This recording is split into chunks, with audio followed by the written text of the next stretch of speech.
raced and adrenaline coursed through your veins. Whether it was a daring hike on a challenging trail, a thrilling ride at an amusement park, or an unexpected challenge in your daily life, each experience reminds us that adventure can be found everywhere. These moments not only enrich our lives but also teach us valuable lessons that help us grow. Before we embark on this exciting journey, here are a few reminders. Don't forget to mark your attendance. The link will be shared in our WhatsApp group.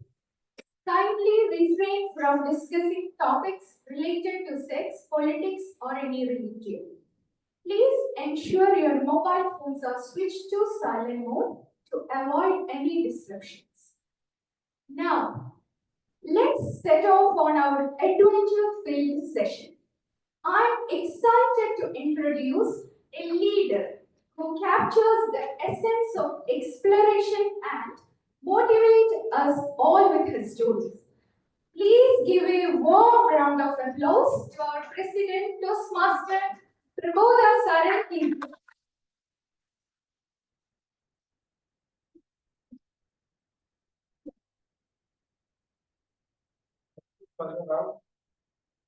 For your nice introduction.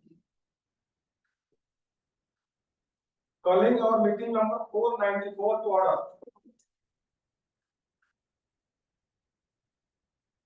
To start, we have guests today. And from my right side, if I can start with Anand. Thank you very much, Mr. President, fellow Toastmasters, and distinguished guests. Good evening. Good evening. Myself, distinguished Toastmaster Anand Joseph. I am from Allied American Cricketers Toastmasters Club. It's a pleasure and privilege to be a part of this meeting, and I look forward for a very interesting and exciting meeting. Back to you, Mr. President. Thank you so much.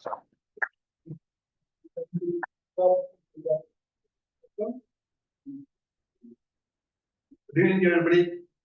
I am Tamidurai, District Collector, India, Tamil Nadu, Kanyakumari. I participated in my son-in-law. Wow. Thank you.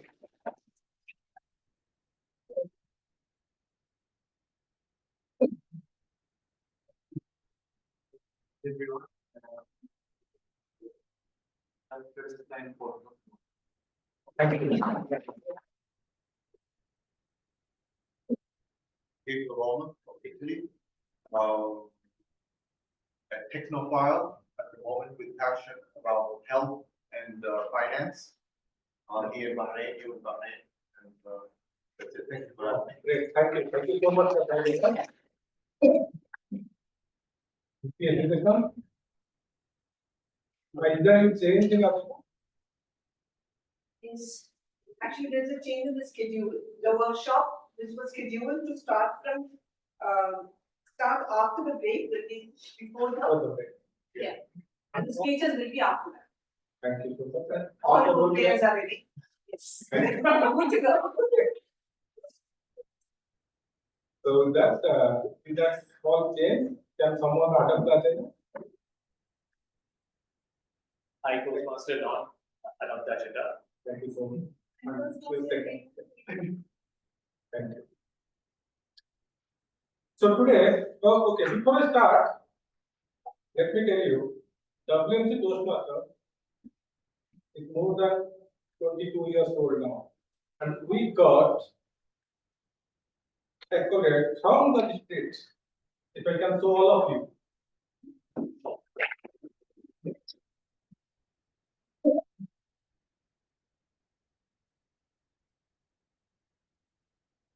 Thank you.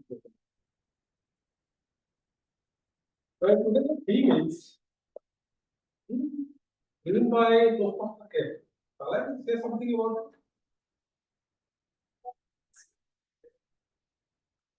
Okay. One of the most renowned adventurous explorers in history. Anyone of you know, in your mind, coming to your mind, what are the most famous explorers in the world in past history? Anyone? Nicholas? Megalon. Vasco da Gama. First one. There are so many. So let me give 2 or 3 maximum examples. The first one, if I remember, is Marco Polo from Italy. He embarked on an epic journey to Asia that lasted nearly 25 years. Along with his father and uncle, he traveled the Silk Road, eventually reaching China and the port of Kublai Khan. Marco Polo's travel introduced Europeans to Central Asia and China, detailing the wealth, culture, and wonders of the East in his book, The Travel of Marco. His accounts sparked curiosity and trade interest in Asia, influencing later explorers like Christopher Columbus. Yes, sir. Welcome. Please.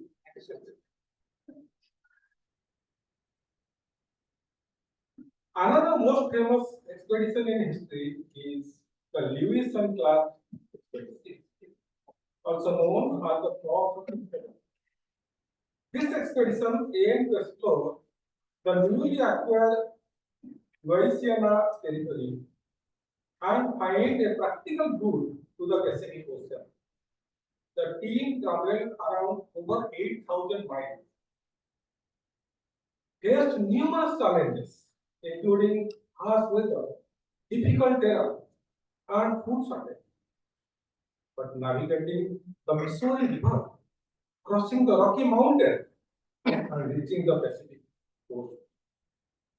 So these are the adventurous travelers in the world in past.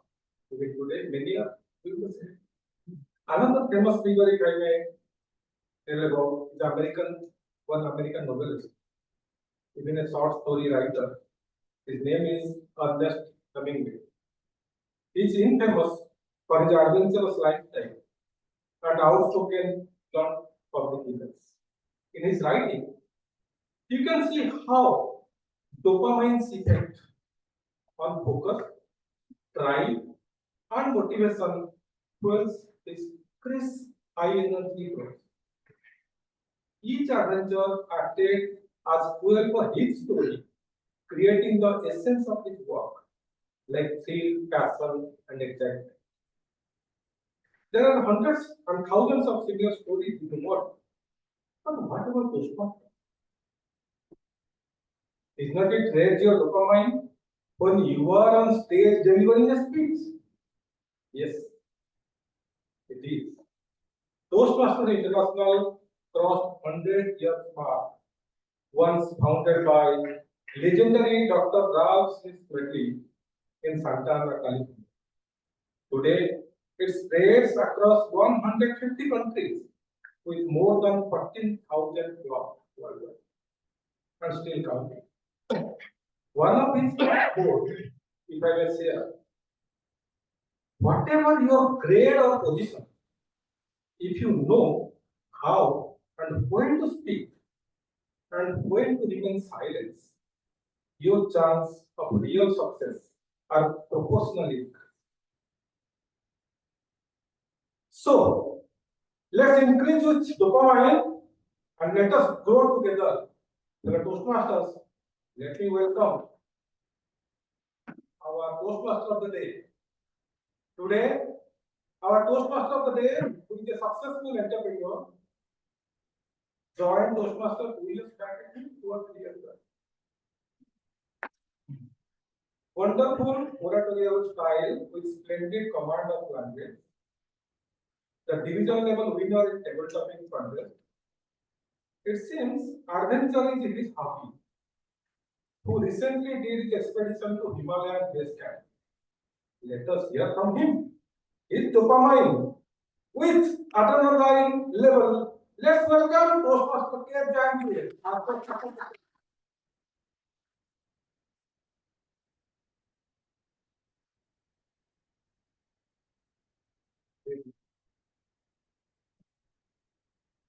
Greetings, fellow Toastmasters and adventurers. I will be your track leader for today. start off with the basic things. While you're on high altitude, WMC being one of the most prestigious and highest clubs out there, I must advise you all to make sure that you're hydrated today. Keep drinking water. Less water could result in headaches, altitude sickness, and some even more worse, which is puking. So we don't want to face any of those issues. So moving on, my dearest Toastmasters, give me a second. So you know that rush when you find something new, facing a challenge. It could be anything. It could be from driving the car fast, climbing a mountain, or maybe saying no to your wife. Absolutely anything, but that rush is called adrenaline. That rush is called adrenaline, my fellow Toastmasters, and today here we are going to celebrate the culture of adrenaline coming into our body, the culture of using dopamine to take some amazing decisions, and above all, getting some really good stories. I'm your TMOD, TM Cash for the day. So now, before we start off with this amazing meeting, we've got a few more guests over here today, so we can start off with your introductions. Starting with the people on the side. Yes. Hi, hello. So myself Johnson. So I'm working as a trader in Lulu Group of International. So first of all, thanks to Mr. Josh who just navigated me towards this gang of Toastmasters. And it says like my native is in Nidiki district, which is in Canada. So I've been working as a trainer for the last 7 years. So looking forward to increase my dopamine. This gang of Toastmasters. Thank you. Very much. Do we have some more guests on the side who haven't introduced themselves? Perhaps you could give us an introduction. Hi everyone, my name is Vijay and I'm the training manager at Lulu Group Internationals. We are from the same department and I'm from Calcutta and this is my 7 months behind and I'm very happy to see you at this Toastmasters today. And I'm looking forward to be participating to enjoy myself. Thank you so much everyone. Have a good evening. Perhaps we have some more guests on that side. I'm kidding. Just come today, just to keep things around. If I'm happy, I'm enjoying it.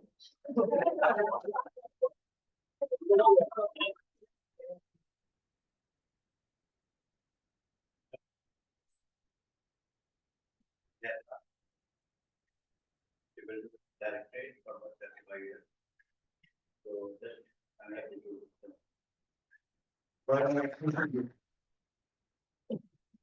Now that all the guests have been introduced, let's get this meeting started. I'm going to do stuff behind the podium usually. So now we're talking about dopamine and adventureful stories. We got 5 minutes. I would like to ask, how many of you have the dopamine to stand up right now and give me a story? Tell me something. What filled you with adrenaline? It could be a mischief you made back in your school days. It could be something you did last week. It could be an immature decision. But what matters is you got rushed out of it. You got this whole different feeling out of it. And I'm going to give you guys 30 seconds. In 30 seconds, I want somebody standing, or I'm going to pick someone. And that's going to be a lot more dopamine. So let's see. 30 seconds start now. Who wants to stand up and tell me a story?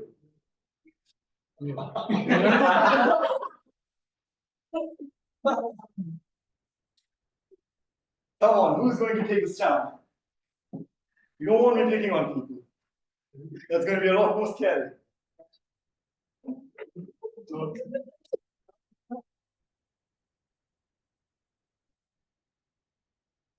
come on, I'm going to make a countdown from 15. 15. Let's go. Let's go.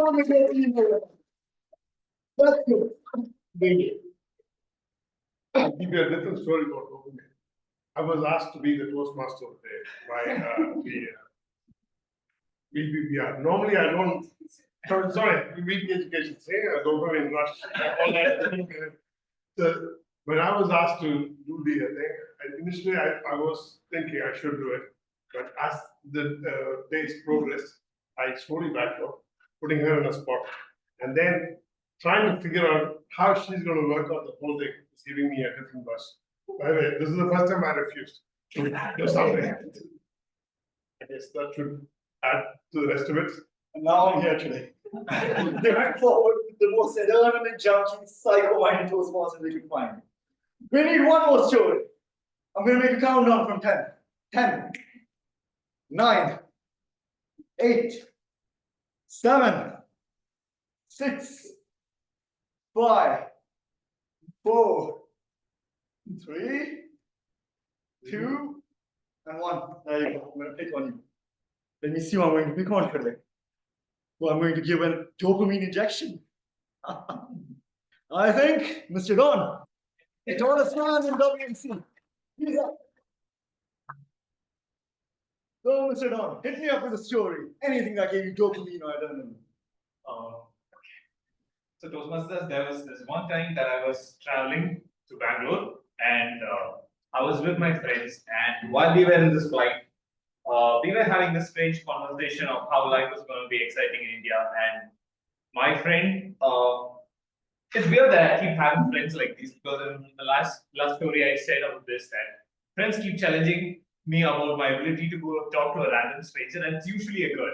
And he challenged me to go back to the air hostess department and get someone's phone number. And I went so casually, asked for a Pepsi, stood there drinking the whole Pepsi, and I have this habit of not having a casual introduction, and I just kept the conversation going for the first 3 minutes, and in 2 minutes, in a set of time, I ended up guessing the person's name, which nationality she was from, and what she was probably studying in a college, and it was too much for her that she just had to give me her number. So that was the craziest thing. Well, thank you so much, Toastmaster Don. One of fun for Toastmasters. Standing up to my father is easier than standing up to Don. Why? To stand up to Don, I need 2 tables and a chair to actually look down upon him. But moving on, here we've got a few nice stories, we have a bit of a dopamine boost right now. Even though we are still sort of caught up with the Friday lax, sneaky vibe, we still made some progress. Now I would like to start this meeting off by introducing the grammarian for today. Now, a little fun fact about this grammarian is that this grammarian had never traveled in a train before. And when she traveled from Pune to Mumbai, she had no idea about it, and even her family had no clue. And all of a sudden, the train caught fire. The absolute worst that could happen to you in your first time traveling in a train, that happened. She took pictures of the smoke so that people would know if she died, how did she actually die. She didn't get that much of dopamine, but that was one hell of an invention slide for her. So let's give it up for the grammarian for today, Toastmaster Nidhi Workey.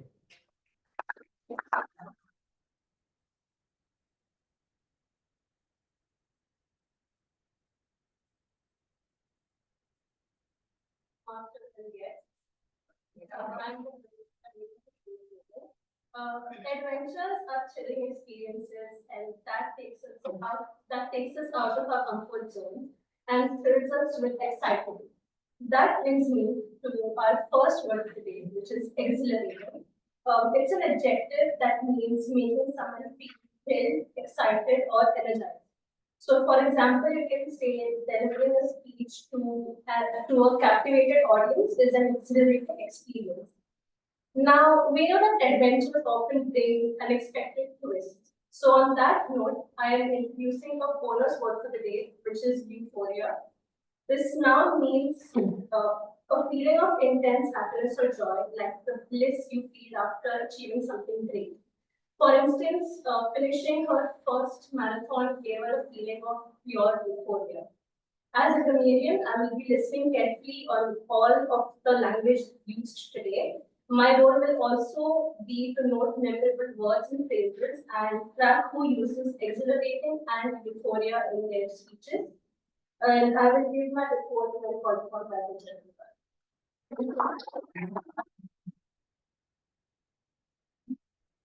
Thank you so much, Nidhi. I myself am too really exhilarated to see how this meeting turns out. So now let's move on to someone who's a bit of a dangerous person.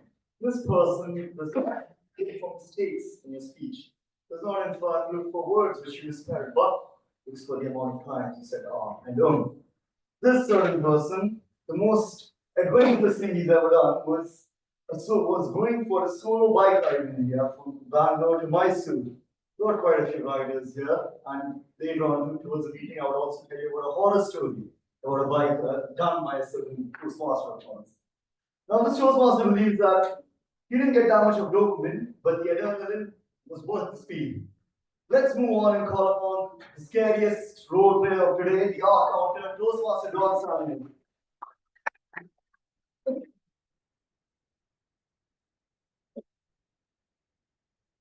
Thank you, Toastmaster of the day. Good evening, all Toastmasters. Just like while traveling, how we have a good rush of dopamine and adrenaline, it can be difficult to go through an entire speech without speed breakers or having hesitations and to keep the flow moving in the right direction.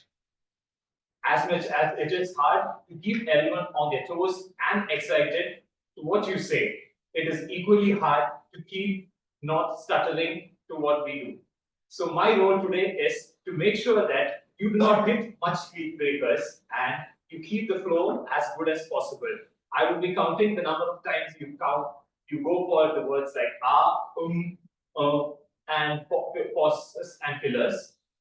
And hopefully all our role players have a good time, and I'm looking forward to our TMOD seeing the show. Thank you.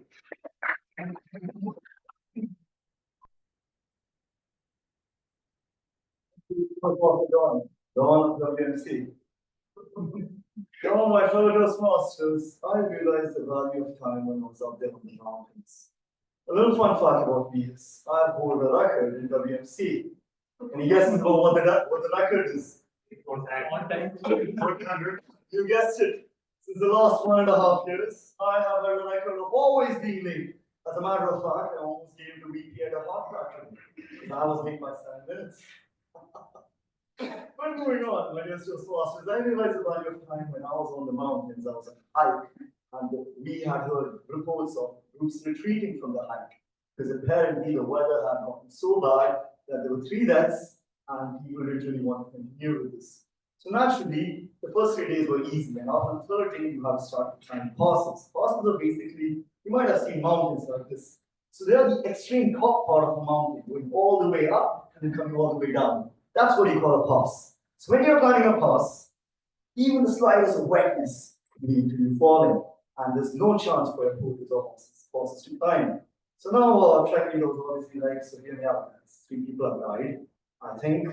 Well, and by the way, it had been raining for those 3 days. So he was like, if it rains, I don't think we should do it. We were 13 people. 12 out of the 13 people said, we should ask you to do it. And I was the only one saying, I'm 21. Please don't do this to me. We could possibly die, and I don't want to go forward with this. However, the track leader told, you're going to leave as early as possible. You have half an hour to climb the pass, and then you reach the rains, it's still going to be fine. So bear in mind that day we left as early as we could. And luckily, the moment we crossed the pass, we were hit with a hailstorm. After that, the others didn't move towards the lake, they went back to the base camp. But that day I realized that half an hour early possibly saved my life. So now, moving on to our timer for today. You now know how important a timer is. This timer's most adrenaline adventurous thing he's ever done was joining Toastmasters a year ago. And a fun fact is he apparently still fears to take the role of the timer. So today we are going to witness him conquering the fear of not taking this role. Toastmaster Pradosh.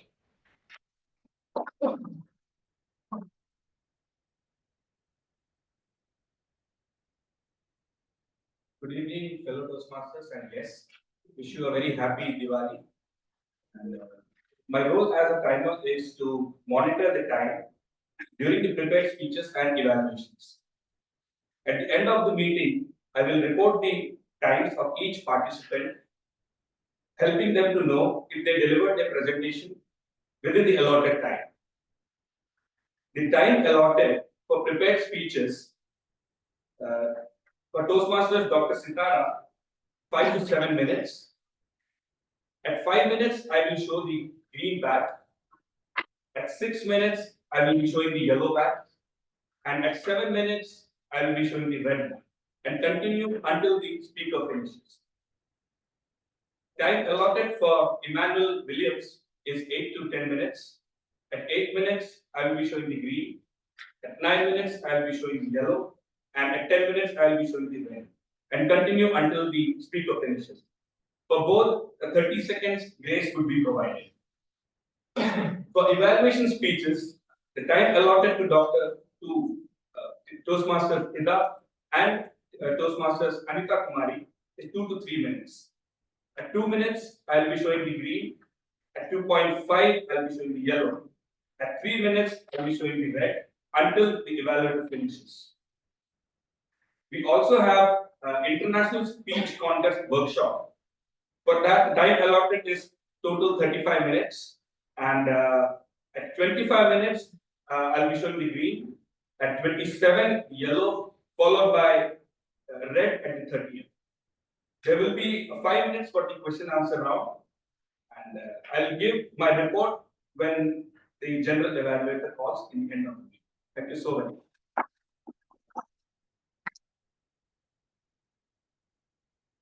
Thank you so much, Mr. Ghosh. You have just witnessed a man successfully conquering his fears. Now, as we move on to the next segment of this meeting, I have a little question for you all. Now, who do you all feel someone, it could be someone or something you've done, which is greater than conquering Mount Everest? What is this certain activity you feel that you have done which you felt was much greater than conquering Mount Everest? Or who is a certain person you feel you've seen in your life who could possibly conquer Mount Everest? Or do something even greater? I'm going to ask any one of you a question. But then again, I'm going to give you 10 seconds to stand up and answer. So 10, 9, 8, 7, 6, 5, 4, 3, 2, 1. I'm going to repeat the question once again. What's an activity? There you go. Toastmasters review. Oh, there's ample time. I have too many questions. So I would like to add something here. Like the question which you asked, it's like conquering your mind is one of the biggest adventure. Because we all know that in everyday life we are very much, we are already tied up with so many responsibilities. But what happened at the end of the day, you will not be able to succeed at all. So controlling your mind is one of the biggest things, because at this age of the AI influence, we are not able to do things in the right way. So that's controlling mind is one of the biggest challenges to take. Thanks. That is exactly what I was looking for. That answer. Now, Toastmasters Surabhi, I want to hear from you as well. Go ahead. Of course. I literally felt I'm hearing from my husband, because every time we celebrate our wedding anniversary, we just completed our 18th year. This time also, he, without fail, he told me, climbing Mount Everest is easier than living with you. So I was like,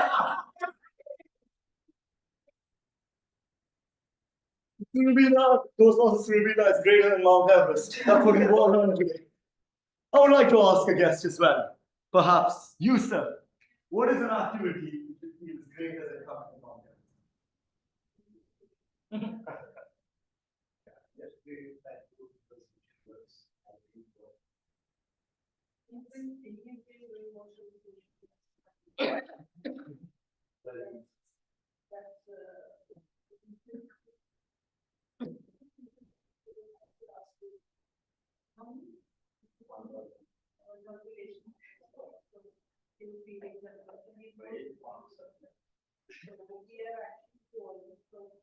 How we met Dr. Babu, and he said, come and join me. And also it gets further, like if you get contributed to other story. That's very nice. That's how you know. 1,000 people around. Just to say good evening to all of you. I am here online watching, if you can hear me. And moving on, my opinion, something greater than conquering Mount Everest is obviously speaking, right? Imagine signing up for a contest, having the dopamine to go up there, and having the dopamine to win the district level. That requires a lot of dopamine, and I'm sure that would have given the certain person an adrenaline rush bigger than anything else out there. Going up there, speaking, and actually winning. I present to you all DTM Anand, winner of the district championship last year for the international speech. He's here. He's going to give us a workshop on international speech today, and we're going to learn a lot more from the most adrenaline-filled man over here.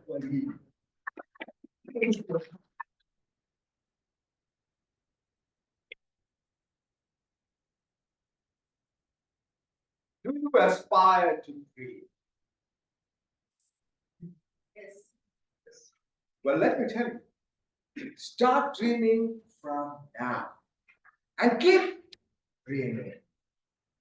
Because a dream I had in 2011 became a reality in 2024, being the quarterfinalist in the regional level and being the district 2024 champion. And today, I'm not going to give you a philosophical, theoretical workshop by doing presentations of how to win by writing fantastic speeches. No. This club is 20 years old, has seen many champions, has groomed many champions. I'm here to share with you my personal experience, the exhilarating experience of my journey on winning the district 2024 championship. It all started. Where is my Toastmaster of the day? Fellow Toastmasters and distinguished guests, good evening. Good evening. It all started in 2011. I received a call from one of my colleagues, and he says, Anand, we want to invite you to attend a meeting. And you know, in corporate world, what happens? Morning, afternoon, evening, you are filled with meetings. And I was fed up. I said, even after working hours meeting? He said, this is only for 2 hours. I said, I will attend this meeting on one important factor. If dinner is served. He said, that can be arranged, not a problem. So I decided to go for this meeting. I walked into that boardroom of my corporate company. And guess what I saw? I saw the top management, the middle management, and the lower management all packed in one room. It was a fantastic scene and a fantastic experience. I said, wow, I've never seen such people. I've never seen these people in my job as well as in the corporate world. Now, all of them in one room. I sit in this room like this, and for everything and anything, they're clapping. I said, wow, this is super, because I've never had such an experience. And let me tell you, my eyes were on that dinner table. What's the menu on that table? And I had a fantastic. Then I decided, I will visit the next meeting. The CFO of the company calls me, who was the VP membership of the club, tells me, I'm going to enroll you as a member of this wonderful organization, Toastmasters. And I just need your permission because everything is paid free by the company. I said, wow. And I became an FOC Toastmaster, everything paid by the company, and I became a Toastmaster in 2011. My journey started there. And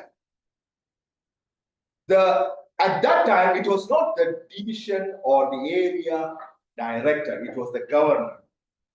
And the old Toastmasters will know this. And the installation officer was that time area governor. And maybe some of you who are old Toastmasters will know her name. Her name was Distinguished Toastmaster Vicky Kakan. She came up to me and she said the same words which Dhananjay had heard. I see something in you.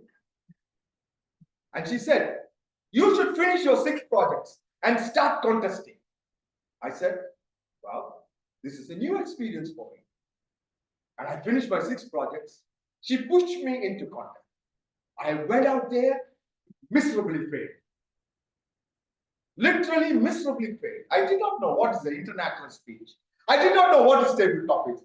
I did not know what is evaluation. And I just knew humorous means something to relate to laughter. That's all I knew. I did all these contests, failed miserably. But to my luck, because of the number of contestants were less, I used to get a motivation by becoming third, becoming second, and I still have those trophies back. My wife says, where are you going to transport all these trophies? All these years which I had on my feather in the cap. But it all changed slowly. It was 2016. I was in the table topics. And I came third in table topics. But you know, my mentors who pushed me to take up roles in contests, even if you are not a contestant, be a part of the contest. And I was chosen to become the table topic contest master. I was privileged. I was preparing myself the script. I was doing everything. I had to do everything possible that I was not able to achieve as a contestant. The division director of that time and the education chair calls me 2 days prior to the contest and says, Alan, there is a fallout of the contestant. We want you to be the contestant because I came third in table topics. Because in table topics, from the area, if you have to move to the division, you have to be in the first two. I was third. So that is why I decided to take that table topics contest chair. But now, just see what happened. From contest chair, I became a contestant in 2 days prior to the contest. I was supposed to brief the contestants. Now I have been briefed. I am sitting in that room and I see I was the youngest person in that room. All the contestants with pain, cream, distinguished Toastmasters sitting around me, and I was scared. I was frightened. I don't know what I will go and give as a table topics. But after the briefing, I just thought for a moment, I'm not going to give up. My dream is still there. I'm going to give all these people a shot of their life. Yes. The table topic, I was 5th contestant. They called me all these people. Hello, I was there listening to the topic.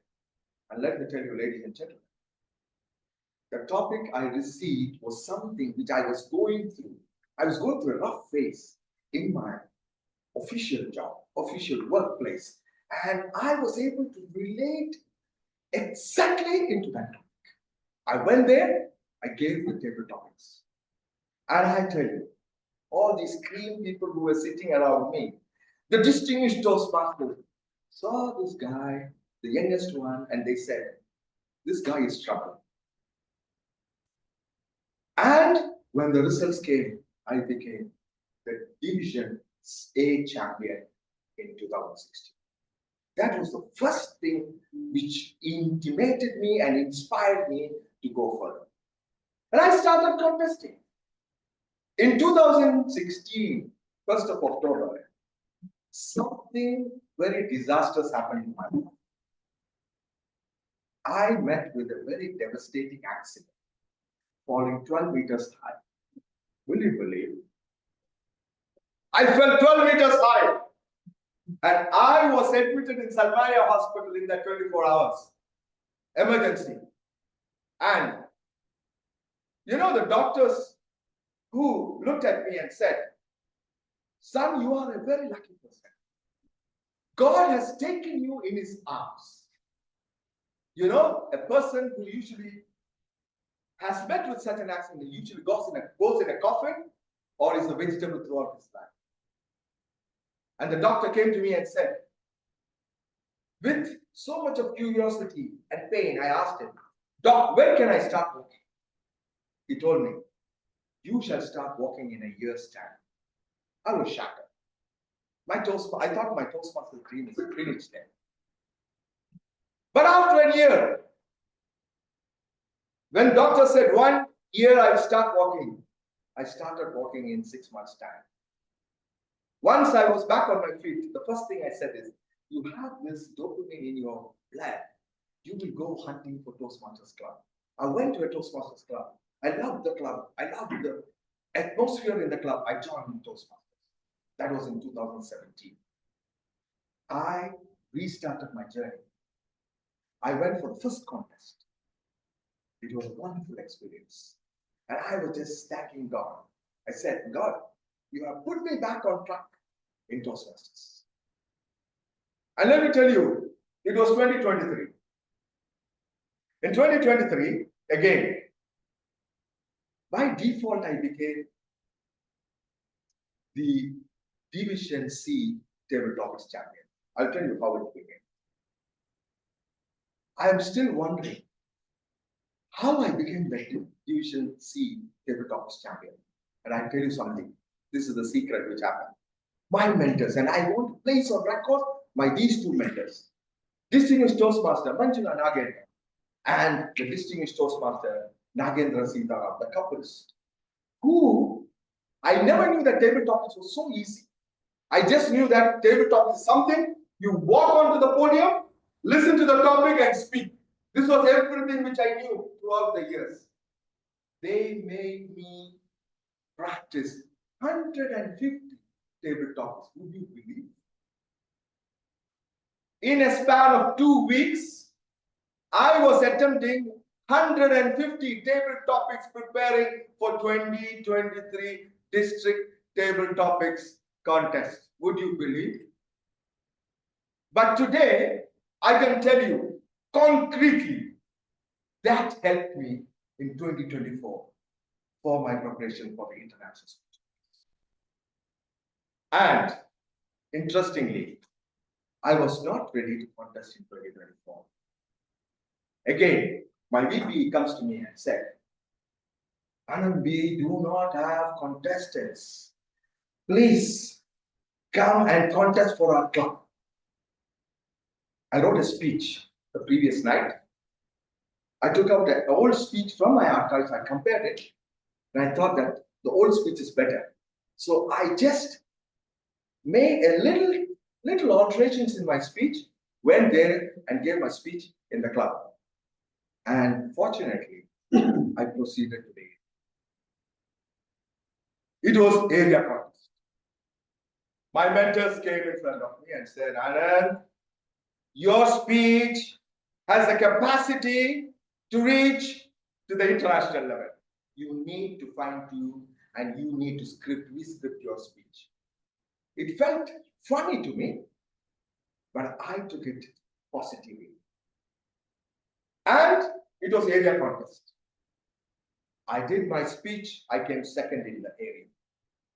But I was proceeding to this division level.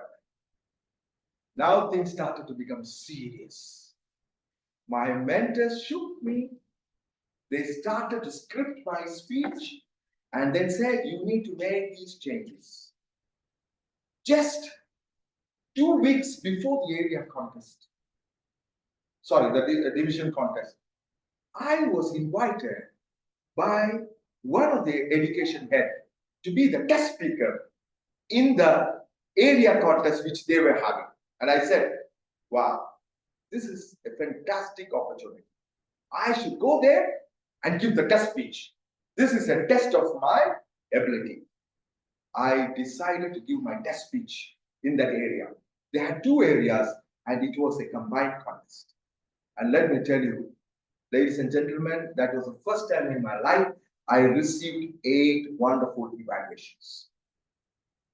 I was sitting there when the timer stood up and said, the test speaker has taken 7 minutes, 30 seconds. I did not give chance for any of the evaluators to say, oh, the test speaker could have spoken more, because I clocked 7 minutes, 30 seconds. And those evaluations were so valuable. I took down those 8 evaluations. I sat down and evaluated myself, spoke with my mentors, and the mentor said, yes, this is what you are lacking for. And I said, lovely. this is what I should work on. It started. Just before the contest, the division contest was my club meeting like this. We had 16 attendees. And my president decided that this meeting is only dedicated to all the contestants who will contest in the division. And I gave again my refined speech in my club. Let me tell you, I got 16 super evaluations.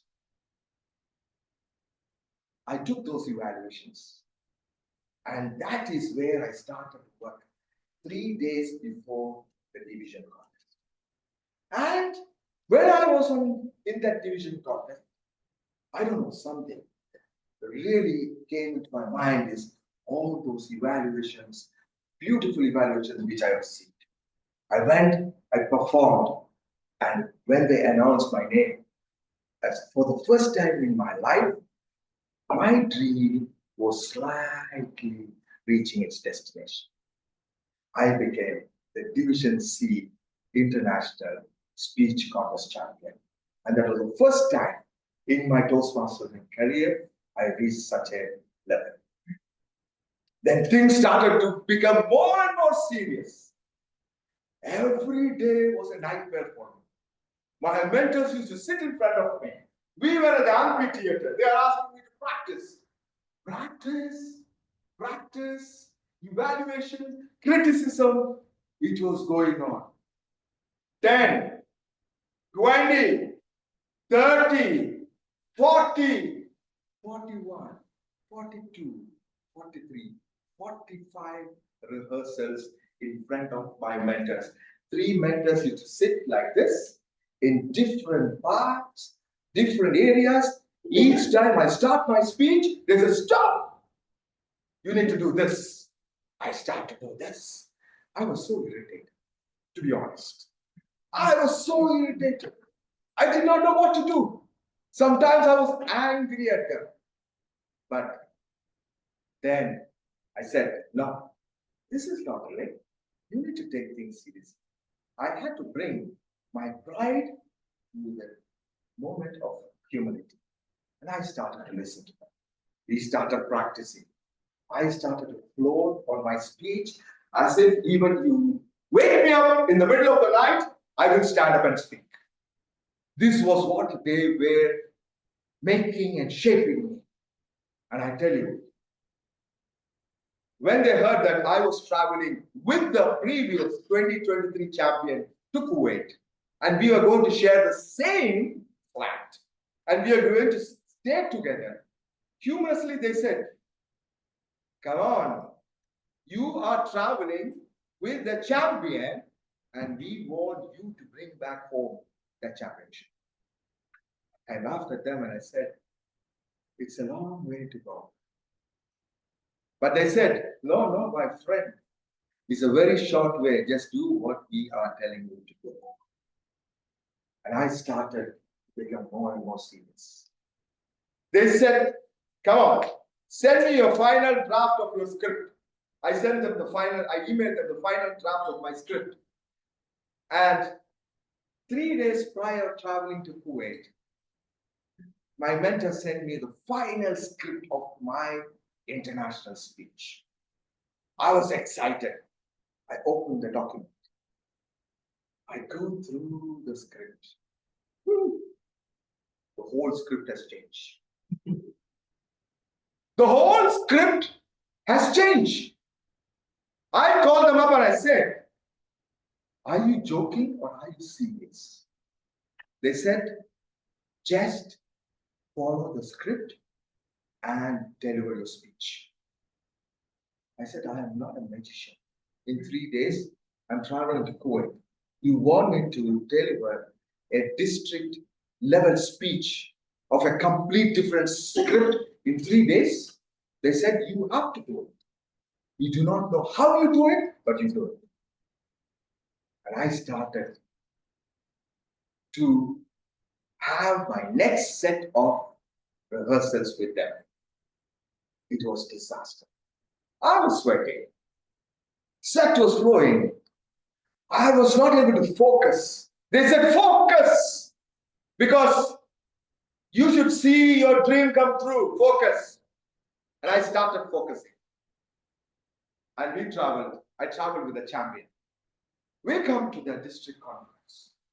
And let me tell you the interesting thing. Everybody knew the champion. And I was the sidekick for the champion. I was with the champion. Everybody knew the champion. And I was standing as a sidekick for the champion. And I was enjoying them. People coming and socializing. But not knowing who this guy is beside the champion. But I enjoyed each and every moment.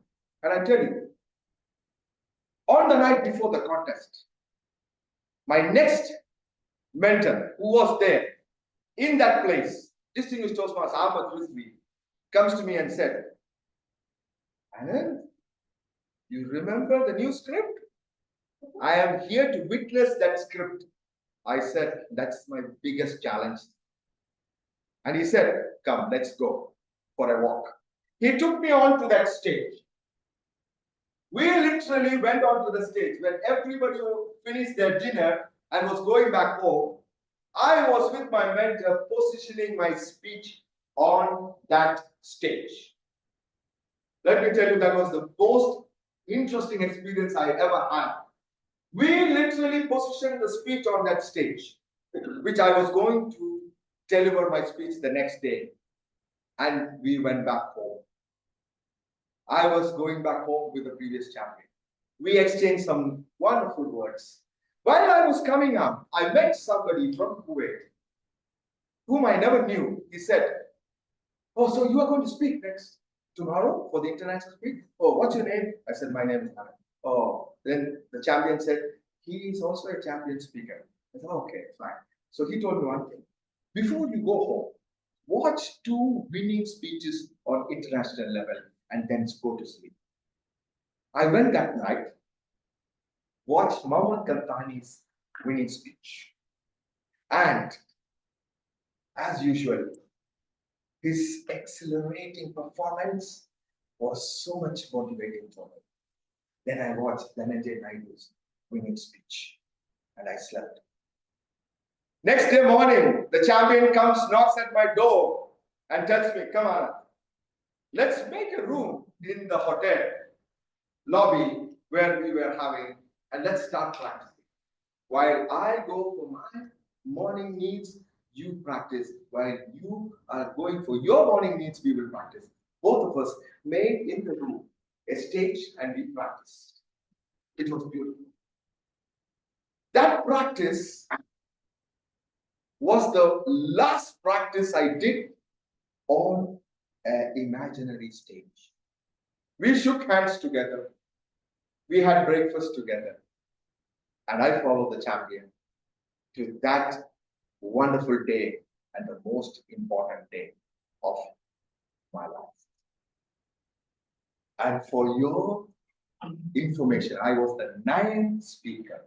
Just imagine, 1 hour and a half wait for me to go on to that stage and speak. I was so frustrated. The speakers were coming, I was watching one after the other. In between, I used to go and have a practice session. Then I used to come back and just guess the champion was speaking before me. The 8th speaker was the District 2023 champion who is going to speak before me. And I was sitting there and watching him. So I had distinguished Khalid Abdullah, who was sitting next to my table. He said, distinguished Toastmaster Anand, you are tired? I said, yes, definitely I am tired watching all the champions speak. By the time I go there, nobody will be there to watch my speech. He said, don't worry, brother, because always the last speaker leaves a mark in the hearts of the audience. These were the motivating words he gave me. And the champion was almost finishing his speech. And the dopamine was just accelerating within me, ready to go and speak. As he finished the speech, I get up from my seat I mic'd myself, and I don't know, I was in high spirits. High spirits in the sense, not the normal other spirits, but high spirits. And I walk onto that stage. As the contest master approaches me, my adrenaline was just getting boiling and boiling. And I saw the whole bunch of people tired, looking down, just waiting to just finish that this last man will speak and we can have a good time. This was in the mind of all the people out there. I went there, it was my turn, and I started my speech. When I started, their heads started to slowly come up. I started to watch them from one end of the room to the other end of the room, and I could see those faces glowing more and more. And that was a sign for me that my speech is going right. And I started to speak, and I do not know, I was just speaking like as if my mentors were sitting right in front of me and I was speaking in front of them. But this time without this. I went, I finished my speech. Before I was going to wrap up, I saw the red light, but I did not know when this light came on. And suddenly I had to wrap up. I did my wrapping up, which nobody even knew how I wrapped up. I wrapped up, but my focus was on this, oh my God, have I got myself disqualified on this grand stage? I finished my speech, I come down. My mentor comes to me, hugs me and says, Anand, you nailed it. These were the words of my mentor. Anand, you nailed it. We have never seen you speak like this with the exact positioning which we had told you. My other mentor calls me and says, always you had a problem in opening your speech, but this time you did it so well, because he is the one who usually blocks my speech. And this time he tells me, I forgot to block your speech because the way you started your speech, I forgot to block you. I do not know what is the time. Still, and that was the time my worry started. Am I disqualified or not? But I had to wait the whole day on that night when distinguished Toastmaster Ali Shabazz, representing the contest master, said there are no disqualifications. In the international speech, my breath just came back to me. Oh, I am not disqualified. I can leave Kuwait as a non-disqualified contestant. Then they called the previous champion as the third place winner. Wow. Then they called the previous champion as second place winner. When this name came out, I saw people looking at me and telling me, Anand, you should get up from your chair.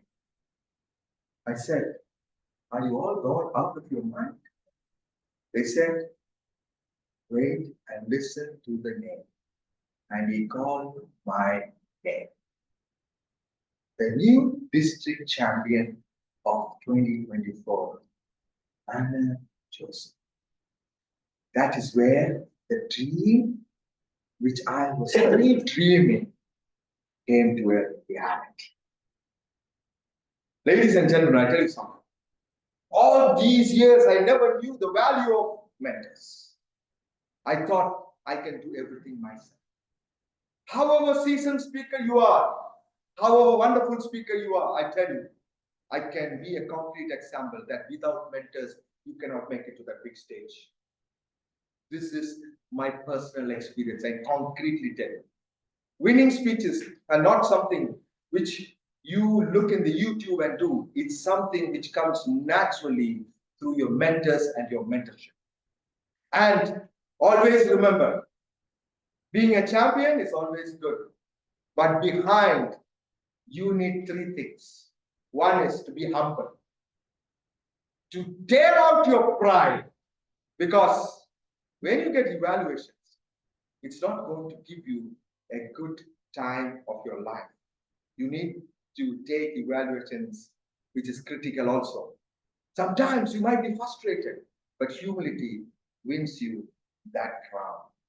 I tell you, humility wins you that crown. Take your mentors seriously, because I even had overseas mentors on phone calls who used to give me advice of my speech, which when they saw it, how I have delivered, the changes which they gave me. I tell you, it's not all about writing a winning speech. You can get that on YouTube. You can get that on any social media platform. I am here in this lovely club of so many champions who have come up from this club. It's all about embracing your mentors and the practice that you put into, which makes you a champion. I'm not here because of my own ability. I can proudly tell that it was the mentors and the support and that mindset which I had to humble myself, which made me reach and become a district rugby champion. Back to you.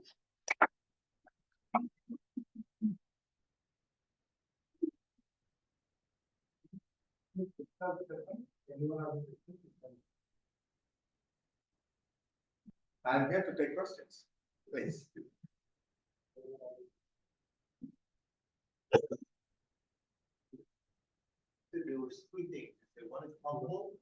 Humility, take evaluation seriously, and to listen.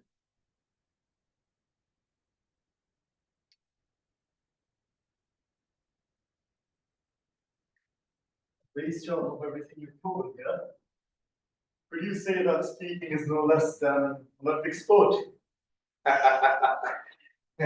See, basically, everything has got its. Now, being an Olympic champion, he must have gone through a number of practice sections and sweat, which has made him a champion. So, I would say it's not easy that we think that champions are made just like that. It is that day. And I can give you a small, interesting quote. They called me during the championship as the dark horse. I was the dark horse on that day. And I still remember a beautiful quote by Benjamin Disraeli, which says, "The dark horse who was never even thought of, raced to the grandstand, sweeping in triumph." And that was me on that day. I was the dark horse on that day. This is what I will tell you. You need to be the dark horse on that day. Because popular people are popular. But when you are the dark horse, they can never judge you from where you will come and sweep the grandstand.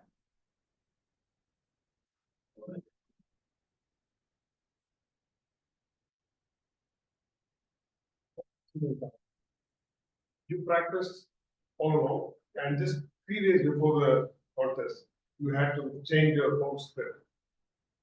How does it work? The whole script means only the main content of the speech was, the script was changed, and its sequences were changed with adding of words. So the opening was almost the same, the closing was almost the same. But in the middle, there was a lot of additions. And these additions are something which I merged along with the experience which you received and that 150 table topics which I did, which I learned.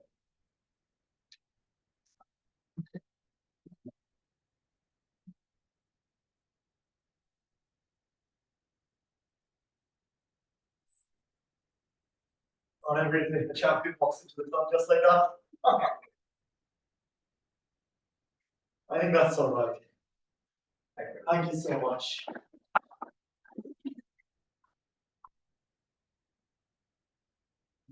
This gentleman right here, just speaking on this sport, must say, it's taken us through the whole, all of those hours of practicing, all of the anxiety he faced, and towards the end, I felt a dopamine rush. Because as he took us towards the end, when when his mates were telling him, oh, you gotta stand up, they're gonna call your name, they're gonna call your name. And he was absolutely in denial, no way they're going to call my name. I'm sure all of us felt that dopamine rush in the audience. And therefore, let's give another round of applause. Going through the course. I think it's a skill. Now, apart from a dopamine rush, there's another rush which I believe is flowing through this club. That rush might be somewhat bigger than dopamine. Hunger and thirst. So let's all come up, take a picture, and enjoy some of the sweets and coffee. Okay. It's time for break.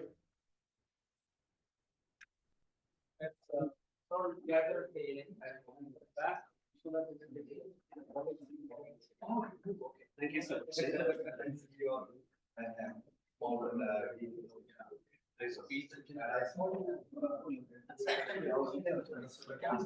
Yeah.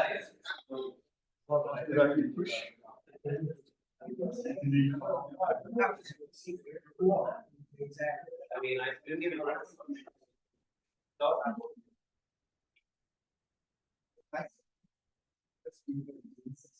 Yeah. And guess what? Priest and Belvedere.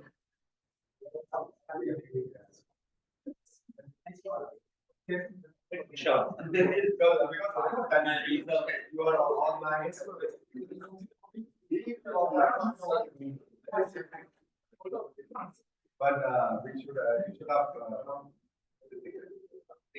I hope so, but this is very hard. Let's see.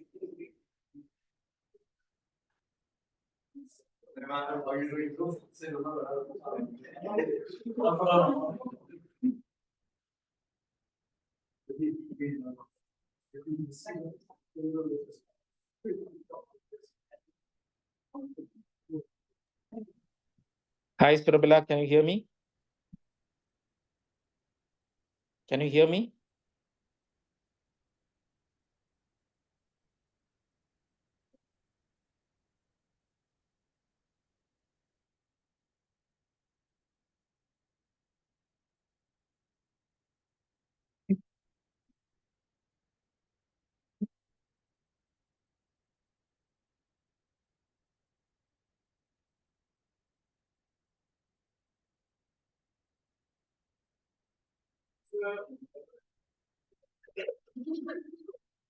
One, two, five. 5, 3. Can I also smile? 3, 2, 1. Smile. Can you hear me? Hi. Hello.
Probably better.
Well, my dear Toastmasters, something that happens when teach a lot is we feel sleepy and we use dopamine.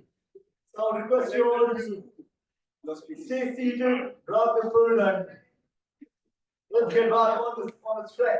Your trek leader is calling you all. Question I asked you. I'm ready for it.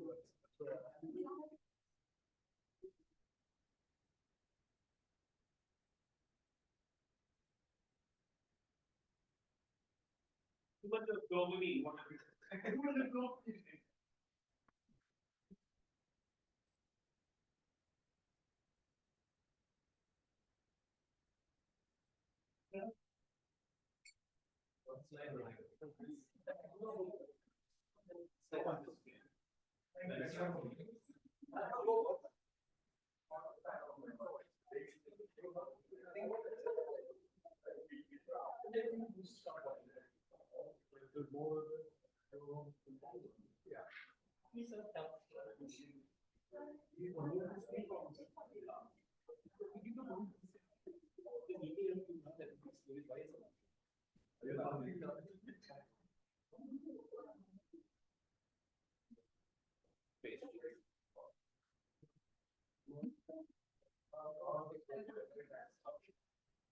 Okay, my fellow Toastmasters.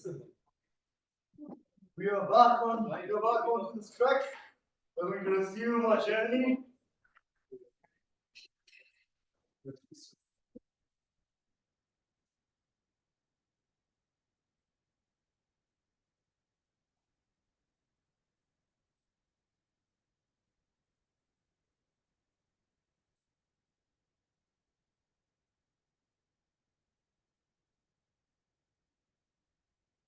Hello, Toastmasters, as we get back on this journey.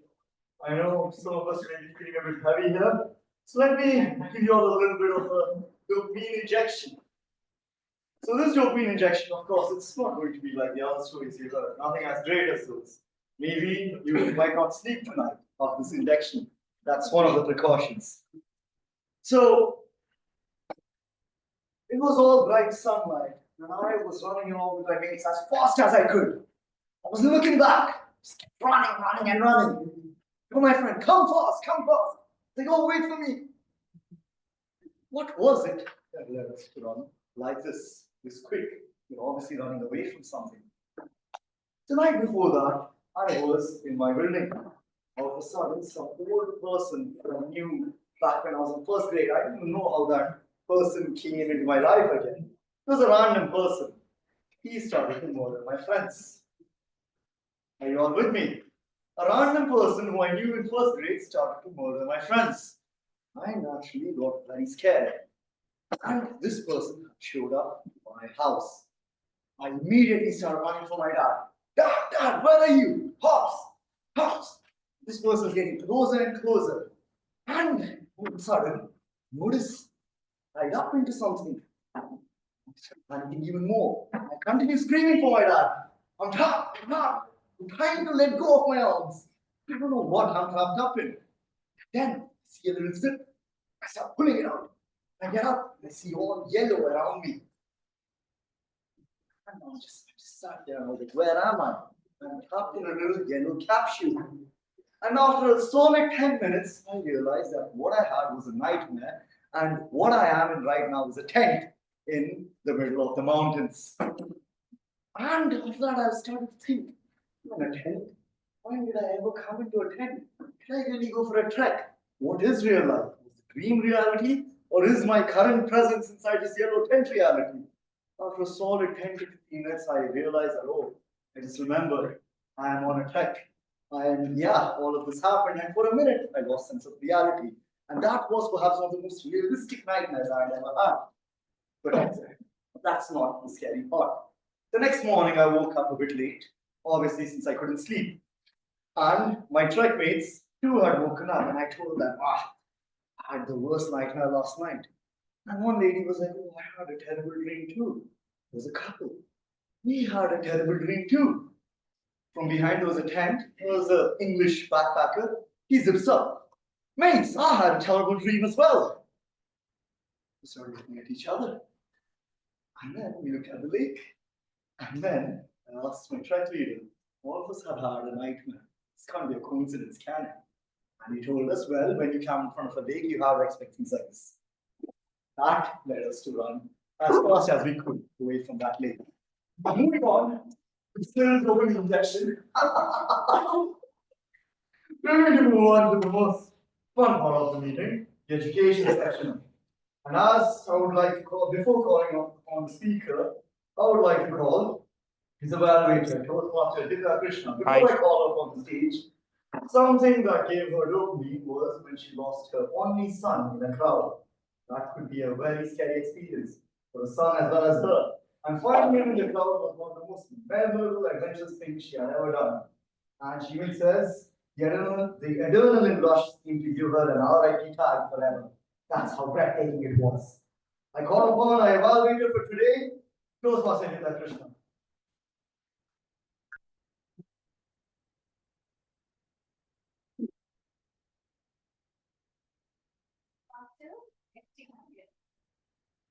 Today, Toastmasters Sitara is presenting her Level 1 Project 2 speech titled Down the Memory Lane. In the presentation Mastery Part, the purpose of this project is for her to practice using vocal variety and body language to enhance that speech. As her evaluator, I will be focusing mainly on 2 points. First, voice modulation. Observing her vocal variety, tone, and emphasis to see if these elements enrich her storytelling. And secondly, her body language. I will thoroughly watch her gestures, facial expressions, and movement to ensure that they enhance her message and connect with the audience. Wishing Toastmaster Sitara boundless success as she takes us on this journey. Thank you. Over to you.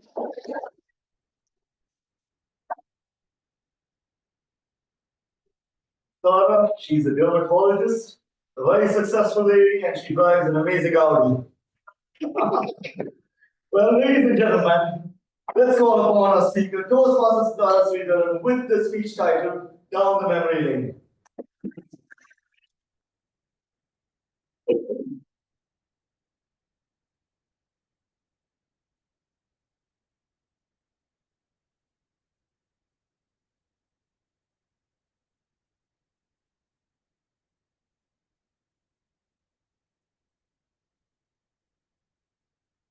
Walking down the memory lane, I'm drifted to those muddy paths, lined by gulmohar trees on both sides. Those paths had hundreds of stories to whisper, of friendship, laughter, love, deceit, and whatnot. Good afternoon, Toastmasters today, fellow Toastmasters and beloved guests. Any idea as to what I'm going to talk about? About my campus life. Yes, let me take you all 23 years back to that majestic campus of Calicut Medical College. It was a holy destination where hopes converged, prayers answered, and puzzles got unwound. When we stepped into the campus as a first-year medical student, wide-eyed, blinking at the vastness of the campus, it was like being dropped into an Amazon jungle. The vast campus, the alien syllabus handled, and the so far unfamiliar teaching methodologies made us feel like we were almost lost in this forest. To add to this chaos, we had our very own seniors who made us feel like we are mere tadpoles in that medical pond. But it's the magic of this campus that it absorbs each drop that joins. Yes, soon we became one among them. We felt like we belonged there.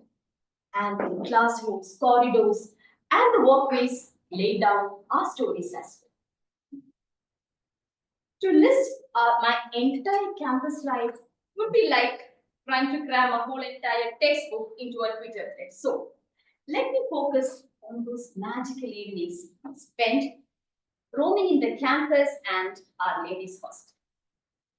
As the sun dips in the horizon, our campus is painted in a crimson hue. Gulmohar trees shed their blooms, and the birds chirp their goodnight melodies. What an exhilarating sight to behold. Some evenings, we take a random decision to dish the tea in the hostel, and we would head to that coffee house at the corner of our campus. There, the waiters with tall white hat and a beaming smile be welcoming us. Cutlet, beetroot sauce, and a steaming cup of coffee would be the combination that fuel our late night study sessions, which would eventually become the gossip session. And on our way back to hostel, everything under the sun would be a topic of debate. Just imagine we entering our clinical wards for the very first time. Though our heads are stuffed with all the theory things, practically we know nothing. You can imagine the amount of craziness and stupidity these newbies would be carrying out in these initial days, and we would laugh our heads off pulling each other's feet.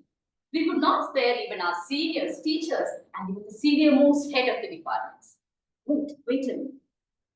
Way back, in case we happen to spot a couple having the time together at a corner, then our conversation would take a sharp turn towards the campus love affairs. We dissected the campus love life with the zeal of seasoned surgeons, analyzing the past, present, and future entanglements with an amazing level of detail. And I used to feel proud about ourselves for the amount of concern we had for these relationships, which I guess even their parents lacked. Those stone paved paths adorned with the Gulmohar flowers lit by the crimson rays of the sun, the backdrop of the chatter of birds, gave a touch of melancholy, a feeling of missing someone or something elusive. Or was that just me who felt so? No idea. Now, on reaching the hostel, the mood suddenly changes. The assignments to be completed, the projects to be written, the seminars to be prepared, all will be glaring at us. But we, oblivious to all these distractions, we would gather in one room. And then the hidden artists in us would find their voice.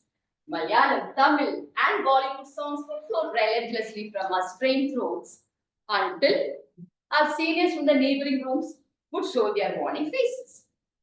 And then eventually, the hunger pangs would put a break to our musical spells. Some of us would go for a quick shower before heading to the mess, whereas some others who declare themselves to be allergic to water would have already grabbed their place and found their position in the mess. And it is there that actual discussions are born. From movies to politics to world peace, heated conversations happen. And these discussions can progress endlessly till the Didis in the mess intervene. Now, after dinner, again, the atmosphere changes. The studious lot would slowly retire to the study room grabbing their books. The romantic heroines would settle themselves to a corner with their mobile phones, whereas the art enthusiasts would still be pursuing their practice sessions. But eventually, the hostel is wrapped in a blanket of slumber and silence to unveil yet another intelligence. Looking back, how we wish to get those days back, to share love and friendship without concern, to laugh our heart out, to sing off key with reckless abandon. How much we crave to relive those days. I'm sure each one of you would be having such cherished memories within your heart. And walking down those memory lane Those golden days shall illuminate your present, infusing it with more color and vibrance. Over to you.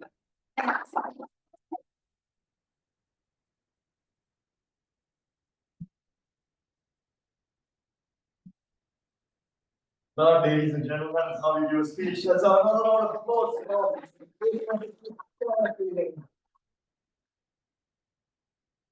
Before I call upon the next speaker, this speaker's evaluator is a bit of a special one. Why? Because I have once given her a dopamine injection.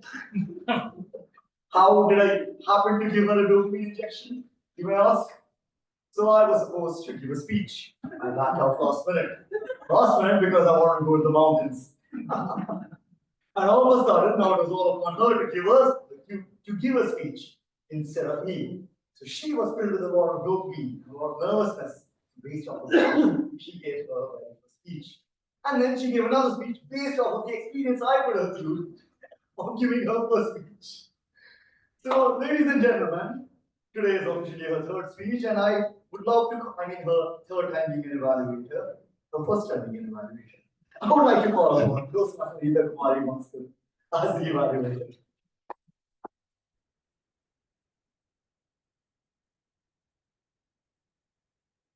All of you. I am a very intimidated first time evaluator going to evaluate it will be a giant, our star international speaker, Emmanuel Williams. He is attempting his level 5 project 1 speech. Partly is dynamic leadership. The purpose of the project is for him to apply the skills needed to successfully lead in a voluntary or other organization. The purpose of the speech is for him to share some aspect of his experience as a leader and or the impact of 360-degree evaluation. I wish him all the very best on this endeavor. Over to you.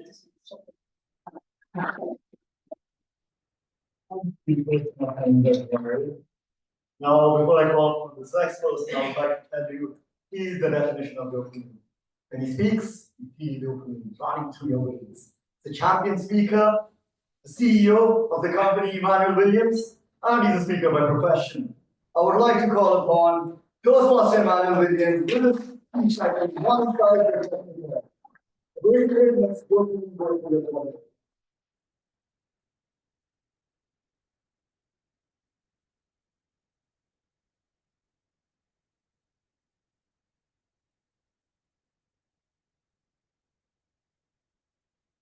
By a show of hands, how many of you have a role model in life?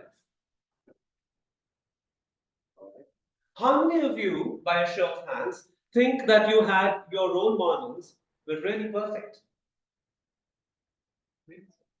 Were your role models perfect?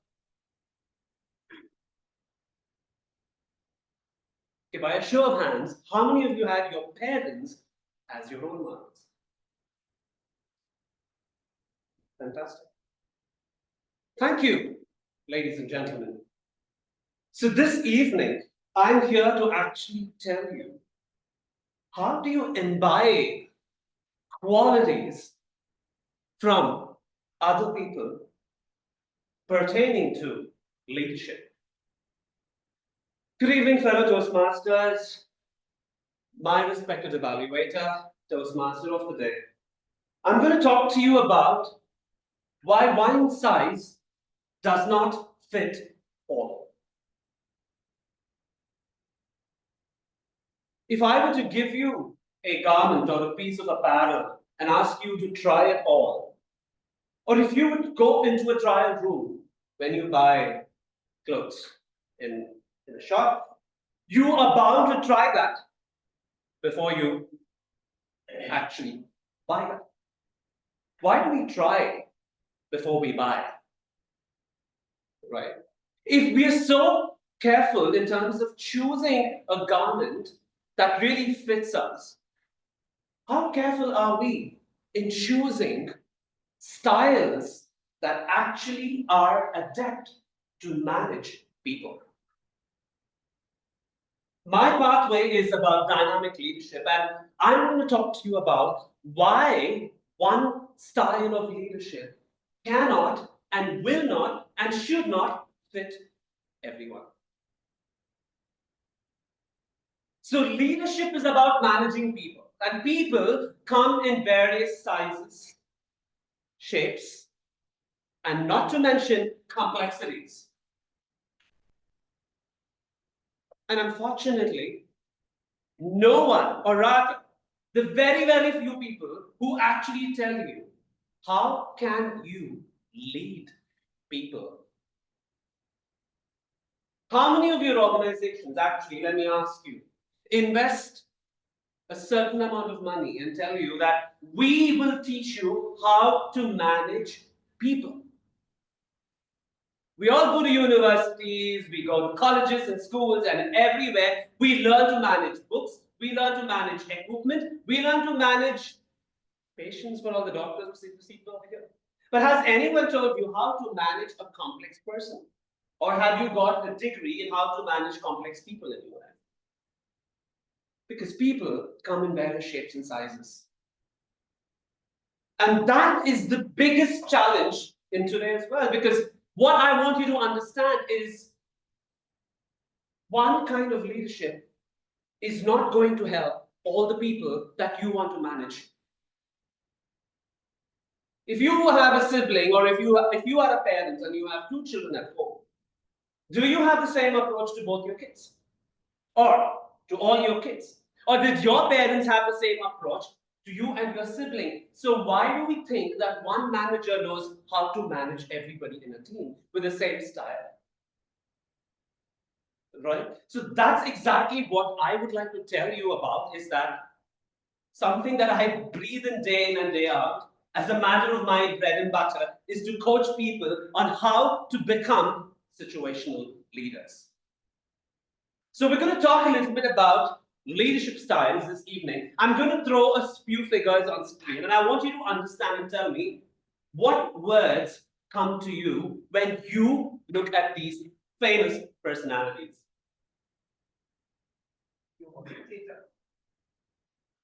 Dictator. Dictators? Any other words? Nazis, okay. A word that is very commonly used. Destructive. Destructive, okay. That's a good one. All right, so I think we have enough words, but one key word is narcissism. Have you ever heard the word of being a narcissistic? It's me all the time. You go to a person with a problem, they'll make it about themselves. You go to them with a story, they'll make it about themselves. They always want to put themselves above everybody else. And that is one kind of a personality trait that these people have. Now, this style broadly is known as an autocratic style of leadership, where I say you do, no questions asked kind of a leadership. Somebody last week told me Hitler was a great person. He had accomplished a lot for his people, and so on and so forth. So I turned back and I said, would you want to have Hitler as your boss? And then he went shut. Right? Let's go to the next personality in history. If you studied Nelson Mandela, happens to be one of the pioneers in fighting apartheid and fighting discrimination for the first time ever in history against people of color. So he created history, went to prison. He left as president and died and left a legacy. And his style of leadership was known to be highly democratic. Now, a democratic style of leadership is when you involve people of your team in a lot of decisions that you make. And that's why we talk about democracy as a style of management. And then, of course, the very prominent Mahatma Gandhi, for all our Indian friends who know Gandhi as one of the forefronters of freedom, the fight to independence in India's struggle against the British. Now, his style was what we've all studied in history known as the non-violent way of leading. And Mahatma Gandhi happened to be known as a leader who would use a style called laissez-faire, which is a freeway leadership, which means you go in front, I lead from behind. I give you a lot of support, but I may not be able to give you direction. So you saw three broad styles of leadership. What is your opinion about what's the kind of leadership that you would like to have? Would it be a Hitler? Would it be a Mandela? Or would it be Gandhi?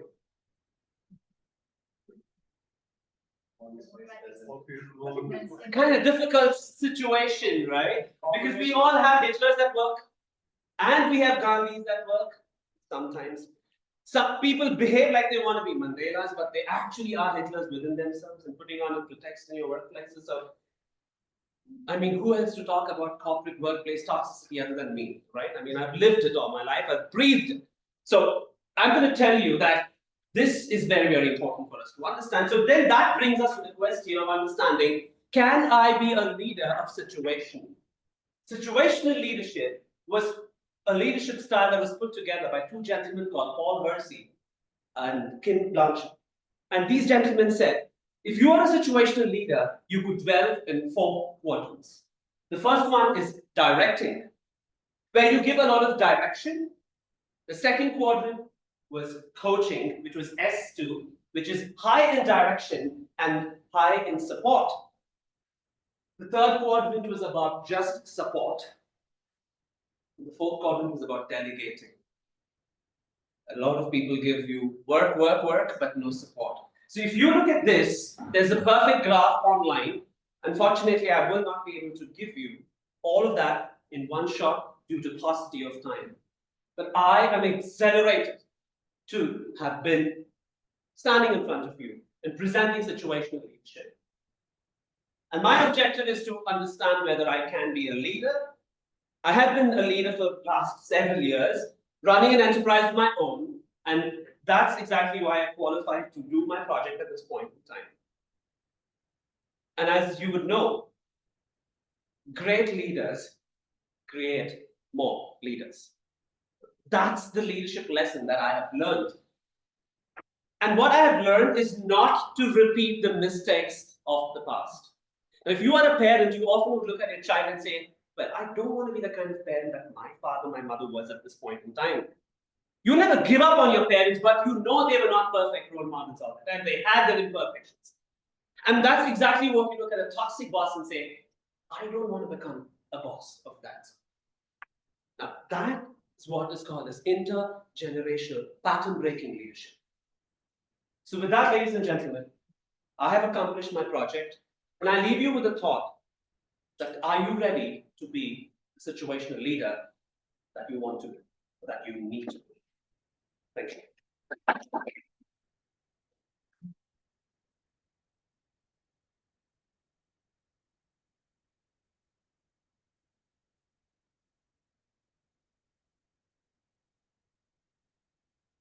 Leadership, power, adrenaline, dopamine, you name it. It's your round of applause for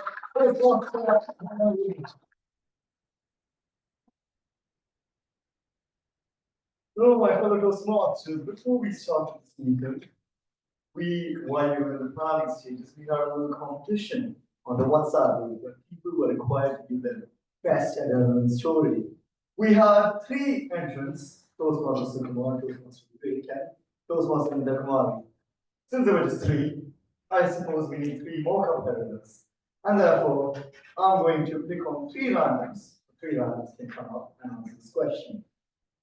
Imagine what profession gives you the maximum adrenaline and why. Got 30 seconds to answer. Come on. Who's going to come up and answer this question? Imagine what profession gives you maximum adrenaline and why. Imagine what profession. Let's have you. You have 30 seconds. Adrenaline and why.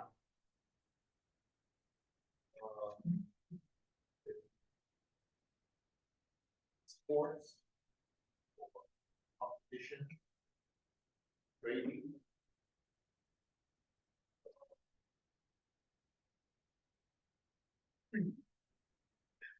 Sports, competition, and training. Why?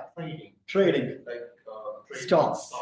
Of course. You'll either go homeless or you'll become rich. That's quite some, I don't know. Two extremes. That's a very nice answer. Looking for another answer. Does anyone want to stand up and answer? Or do I need to pick one? Dr. Saji. So the doctor profession comes with a canal. Not all the doctor profession, like who in the emergency section, we need to have a canal. Not inside, and we having to have administration side by side also. Because we can see anytime a patient collapsing in front of us, that gives a canal because you need to be on that. That's a time where that's a incident where the time matters. Because it is Hello. always said time is like that is the emergency physicians or the emergency who are dealing with that is the profession who has maximum. That was an answer. Well, I'll take it. I'll get the day. Let's take one more answer. Does anyone else want to stand up? No, maybe pick one. Maybe the guest. Perhaps you could give us an answer. Okay, so it's been 15 years that I was in event management. Basically, I work for Google now, but my hobby is event management. I like to create something which is very magical. So when I do my events and when my clients, when they walk down the place, I create a logo. When they see, and that gives me that rush. And when they see and they say, wow, this is beautiful, that gives me that rush and that happiness. That too is a very nice answer. Could we have your name and friend? Very happy. Could we have your name Hi. as well? Good evening, Toastmaster of the day. Can you hear me? Julie, sir. Hi, Yes. Dr. Babu here. No, not really. Can you Maybe hear I can me? No. repeat whatever he said. Yes. Yes. You're doing a great job. So I just thought I will say hello to everyone. That's all. Dr. Babu saying hello to everyone. Right. Carry That's on. a very carry- nice one. So we've had three more answers. I'm going to put up a little poll in the WhatsApp group where you're going to decide who won this and the winner gets a prize. Three of you and the other three who sent us text in the group. Now moving on, we shall now move towards the general evaluation section. Now this is a very important session because here the evaluators get a chance to judge all the speeches and judge the meeting as a whole. And for this, I would like to call upon my mentor, my inspiration, Toastmaster of the day.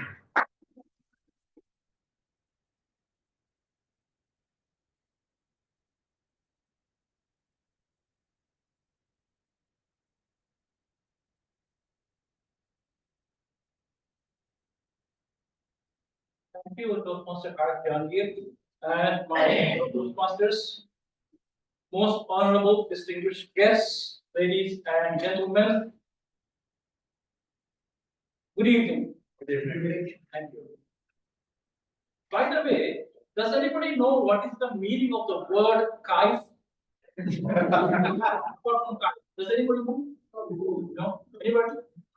Kaif means the word of the day today in Arabic and Urdu. Exhilaration.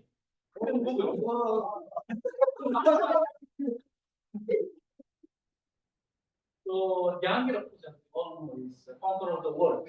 The Jahan means world. Gir means conqueror. So today, of course, we have not conquered the world, but definitely he has conquered our hearts. Who knows? He might conquer the world. Anyway, good luck, guys. In case your intention is to conquer the world, history books will record you as just like Alexander the Great. Hi, the Great. That's what is important. So, ladies and gentlemen, just we have a lot of guests. Just to brief the guests, there are three important functions of a Toastmasters meeting. One is, of course, the prepared speeches, which we just witnessed. Second one is the impromptu speech, which we did not do today, which is table topics. Impromptu speak without the topic will be given and you will be answering the topic on instant. And third thing is the evaluation. So, thank you, Surabina, for assigning me as a general evaluator. By the way, for judges, that doesn't mean I'm an authority. Toastmasters. Okay. Any member can be a general evaluator. He or she will evaluate based on her or his experience and expertise. Now, I'm not the only evaluator today. I have a team of accomplished, not accomplished really because they are new Toastmasters. Team, and it all together will be evaluating this meeting. We have the grammarian, we have the accountant, we have the timer, and we have the individual evaluators. So all of us together, we are going to evaluate this meeting. So it's a teamwork. The other thing is, evaluation, of course, as we all know, is for improvement, isn't it? So we know, we identify areas where we need to improve. If we want to correct, what is the first step that we need to do? If we want to correct anything, what is the first step? Exactly, understand, accept. Beautiful. Be aware what is the area I have to improve, and then accept that yes, this is my mistake, I have to improve. Now, just before I ask the Prajosh or Kavin, three things that a general evaluator must do is this evaluation should not be subjective, which is driven by emotions. It has to be objective, which means based on logic and reason. Second thing is the most important thing is that the evaluator, general evaluator should focus on the performance, not on the individual aspects. How was the timer's performance? How was the grammarian's performance? Number three is most important, the intent. Every word he utters is for the improvement of the term. What three things general evaluator must not do? The benefit of future general evaluators, based on my understanding. Do not use the opportunity for personal attack or personal vendetta. Second thing, don't need to evaluate speeches because the deep educators are already assigned evaluators for speeches. So we don't need to intrude into their privacy and evaluate the speech. Of course, I can mention few good points, few positive points. Sometimes I have seen some clubs. Generally, evaluate the speeches. When I look at the individual, their face is not so good. Because you think that you have seen something which the evaluator has not seen. The third thing is, of course, is observing the timing and micromanaging. Micromanaging, I think, we don't like in offices. We don't like here also in Toastmasters. We get the very, very small things, but instead focus on the larger goal, the big picture. Having said that, ladies and gentlemen, one of my first team member is Toastmaster Prajosh Prabha, who is a timer today. He's been quiet for some time, for some reason. But now he is back with the bang. Ladies and gentlemen, Prajosh Prabha.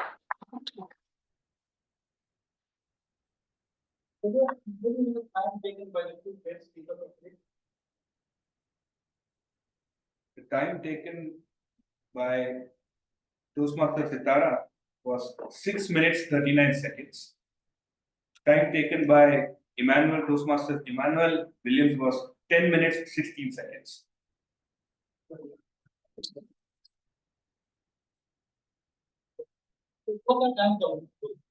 Great. Congratulations to both the speakers for qualifying on time based. Let's see how you qualified based on the project objectives. Right? So for that, our first evaluator, well, she is quite reticent, quite reserved. When I look at her face, I feel that she has this unwavering, uncompromising passion for improvement. And that's why I think she has taken this role of surgeon at arms. I feel in the EXCOM there are only two roles, which calls for speeches in every meeting. One is president, one is surgeon at arms. President may be adjourning the meeting, but it's the surgeon at arms who opens the meeting, who calls the shots, who inaugurates the meeting. Ladies and gentlemen, Toastmaster Hita Krishna.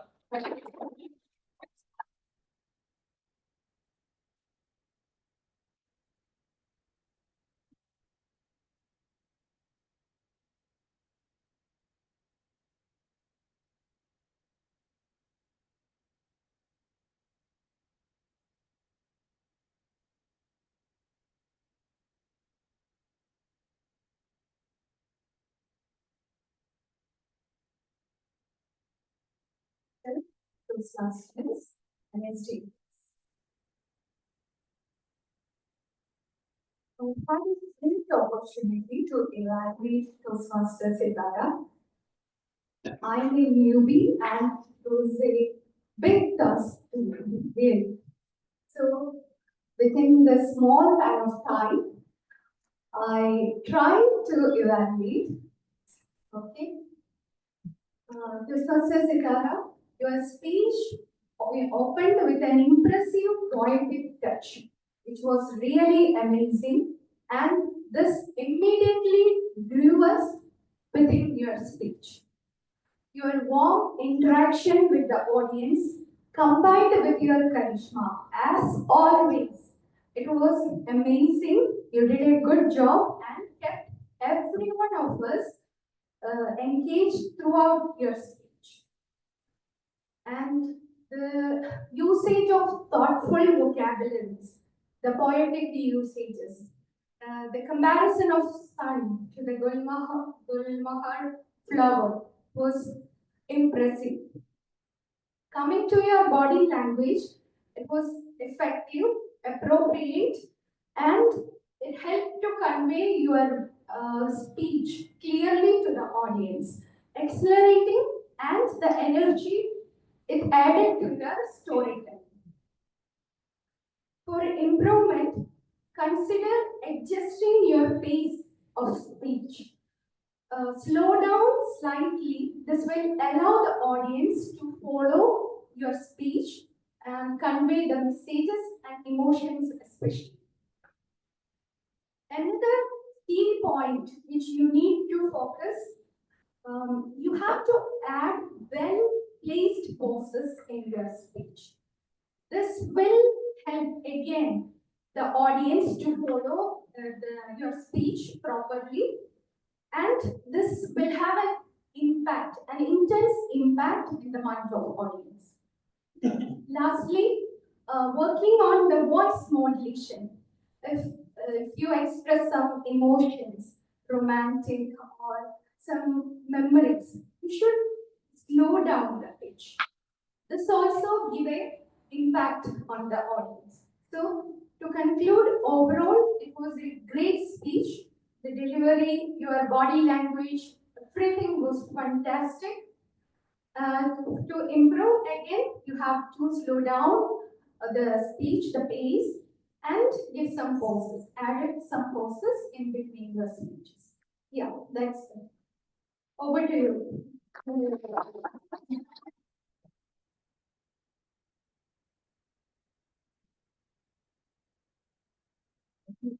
That was very beautiful, being the first time evaluation.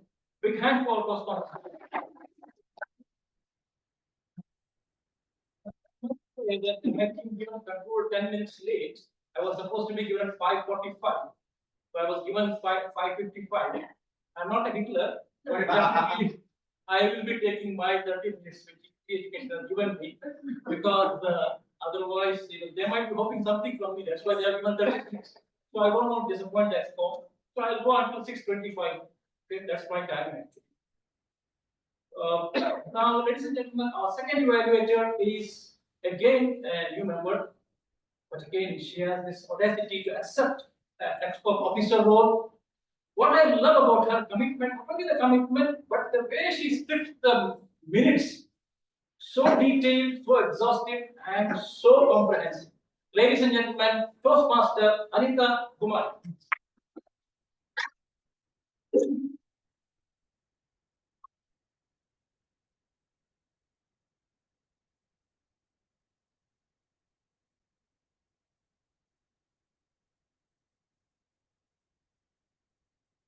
Good evening, all of you. It was an exhilarating project speech. And as usual, as a self-proclaimed grammar Nazi, you excelled at the language, grammar, and articulation, which has always been your strongest point. And you have proven again that you are an excellent communicator. You have a powerful voice which you have honed to and use as your strongest weapon. Eye contact with the audience and the gestures was just right, enough to engage the audience throughout. And you're very comfortable on the stage as if it's your home away from home. You have used the whole stage effectively. And coming to the topic, one size does not fit all. The message was conveyed well. By one style of leadership does not fit all was explained. Also explained well the different types of leaders, the autocratic, the democratic, the Ahimsa method, and your preferred leadership style, the situational leadership. But I would have preferred a more personal experience of how you had performed in a specific leadership role, if not professionally, at a voluntary level. And also I was expecting a 360-degree evaluation from peers and how it influenced you or changed you for the better, which I found was lacking here. And to challenge yourself, my suggestion would be to approach the project at a more personal level. Thank you. Over to you, sir.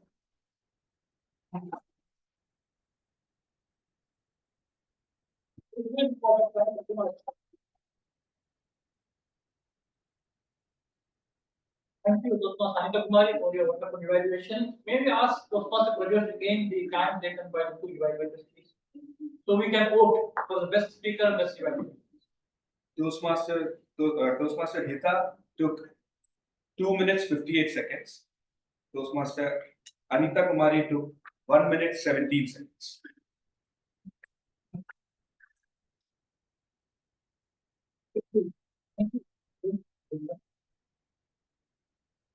Let's quickly go through the entire sequence of today's meeting. We started at 4:03, it's fine, no problem, not too delayed. Why do you want to start on time? Because we have an agenda. Not because just for the sake of starting on time, but when the guests come and it's an agenda 4 o'clock, and you start at 4:10, 4:50, you might wonder, you don't have any respect for time? No, I don't want this club. I better go next time, next another club, maybe they have a better one. So it's not only professionalism, it's not only the value for time, respecting for time, it's also you show that you really care for people's time. So we started on time. And Toastmaster Rahita Krishna came and she delivered her Sanya Talks address beautifully. Now we went to the president, Prabodha Sarangiji, who delivered a speech, a presidential address, which was connected to the theme. I know Prabodha because we worked together 1 year as a team in our EXCOM, we were the PPPR. So I observed that every time he delivers, every word comes from the heart. I love that. Whatever he says, it comes from the heart. When he speaks also. So as they say, if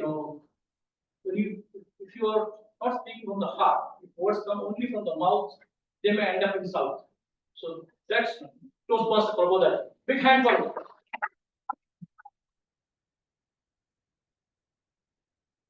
So many guests today, and thank you all for attending. I hope you got some value for your time today, and thank you all for attending. We look forward to see you again. We have the guest introduction, we have the agenda adoption, beautifully done, and then we had the grammarian introduction, Toastmaster Nidhi Ward. Again, she is Toastmaster who has been here 3-4 years now. She's been traveling up and down, but relocation, but she has stayed loyal to the club, to the WMC Toastmasters Club. Despite all the travels, all the reschedules and everything. So the word of the day, exhilarating, beautiful. But I think exhilarating, let me have your attention please. Exhilarating is the continuous verb, which can be used in all three tenses. Like, I was going to Toastmasters meeting yesterday, going. That's past continuous. I am going to Toastmasters meeting today. That is present continuous. I will be going to Toastmasters meeting tomorrow. Future continuous. I feel the word was fine. Many people used it, but exhilarate could have been a better choice. A verb, not a continuous verb. I attended one Toastmasters meeting a couple of weeks ago. What are the word? Enchanted. Enchanted past tense. Why not enchant? So big hand for Toastmasters. Did you want it? What can we say about Don Samuel? He is here for a few months only. It looks like he's here for 10 years. The way he has gelled with the fabric of this club is wonderful. Big hand for you, Don. And you did a wonderful job. Prabhakar or Tamil, again, new Toastmaster, they said, who has been hiding somewhere under the rocks, but suddenly he appeared And today he has done a wonderful job. I'm sure he's going to continue all his vivacity and energy. Big hand for Toastmasters.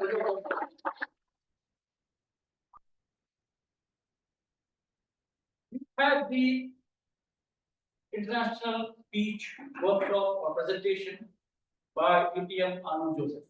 Now, this is a very important assignment, and we all learned so much today. The thing I loved about UTM Anu Joseph is that despite all his accomplishments, despite all his achievements, we have been contesting against each other for so many years now, is that he remains very humble, a very down-to-earth person, a low-key profile. He doesn't hog limelight, and his presentation today for me had three very important lessons.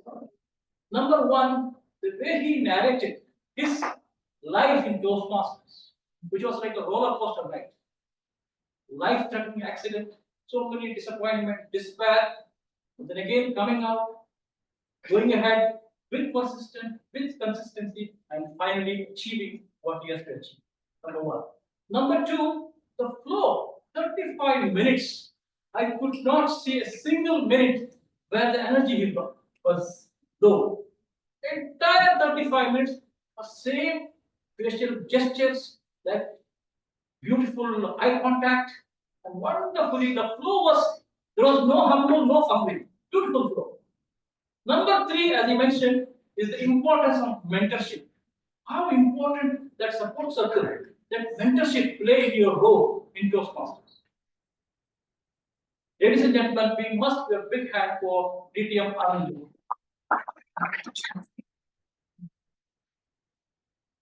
Not because he shared his personal fear, his personal story. Having expertise is one thing, but to come and share with people, that's a different thing. For that, you need a heart. You need a heart to help. You need to be humble. There are so many people experts in so many areas. If you go to them, they will say, I need $1,000 for 1 hour. Toastmasters, I don't like many things in Toastmasters, but this is one thing I love in Toastmasters. That the spirit of sharing. Spirit of sharing. You call, if they are free, they will come and do the job. So coming, driving all the way, spending time with us for 150 minutes, it's a great thing. And many workshop presenters, once they finish their assignment, they leave. He could have easily left after the break, but he stayed with us. Once again, big hand for Toastmasters. We had two beautiful speeches, one about leadership and one by Sita. Both were beautiful speeches, and the evaluation were crisp, were new, but they delivered as if they were veteran Toastmasters. Big hand for our speakers and evaluators.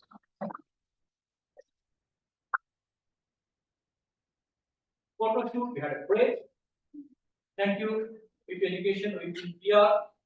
And then, of course, we have three points to discuss today.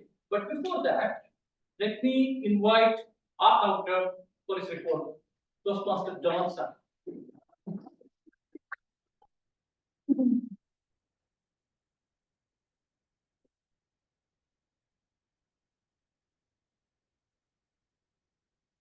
General Manager. Good evening, all Toastmasters and my fellow guests. This was indeed a very exhilarating meeting today, and just as most of us were captivated with all the role players, I could say I was in a state of euphoria because this was probably one of the easiest sessions I have had in a long time. As an accountant, I could say that each role player, including our guests, had done an amazing job the way they had delivered their message and speech. In fact, just a couple of speakers had struggled with stutters or repetitions of R. I think our Tiomedi, Kev, I think there was just 2 times of R's that were included in your speech, and our timer, just again 2 times R was repeated. In the speech of TM Sidara, there was just 1 R. And like I said, it was absolutely a joy to listen to all of you. And over to you. Mr. Dom, can I put Nidhi kindly present your remaining report, please?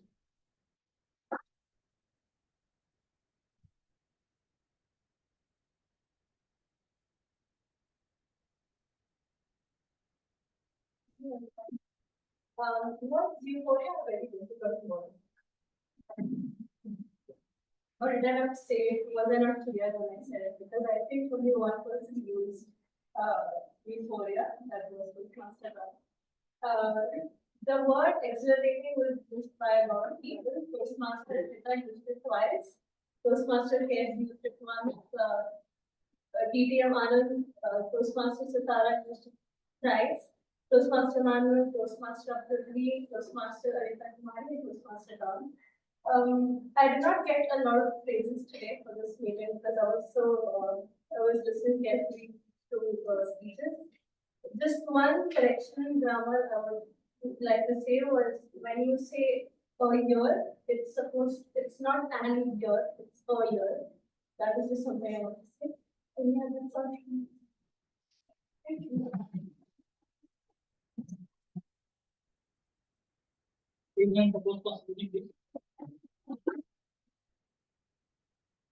Well, ladies and gentlemen, why we have this delay again, 10 minutes of delay?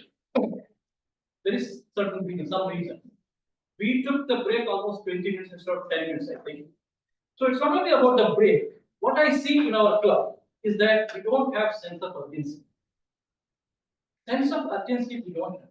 I'll give you an example. If there is a business session, fortunately we don't have business session today. If, let's say, for example, Dr. Babu asked the question, President, in the business session, how many DCPs you have issued? I have never seen a president who says we have reached 5, or we have reached 7, or we have reached 3. What he will say is, I have reached 5, and we are trying for more. 2 are educational, 3 membership, 2 training, 1 is today. Who asks all these details? Nobody asked you. They asked a simple question: how many DCPs you have reached? So the answer should be, Dr. Babu, we have reached 5 DCPs. Any other question, please, before we enter the business session? So that's the sense of urgency. But if you give more details, of course, I love details. You want details. But if you have only 10 minutes, you don't give so many details. A simple question, you answer the question. If you give more details, more questions will come, it will delay. If you have time, no problem. And officer's report also, you have to be concise. If the officer has really important things, he can report. If every officer takes 1 minute to 7 minutes, you only have 10 minutes. The other things we can discuss in a spot, we can discuss in WhatsApp group. Important, very important thing to the point. That's how we can save time. And in the business session, in the break session, I think the timer and the TMO should coordinate. We can bring the stats on table and we start them. Because time management is lifeline. Second thing, how we can improve further. Kai said I was given the TMO role on Saturday, which is just 5 days or 6 days before the meeting. Okay. Within 6 days, 7 days, how TMO can prepare? Right? I know Surabila, she's a new Toastmaster, she has taken up this big education role. It's a very, very important role, and she's doing great. Big hand for her.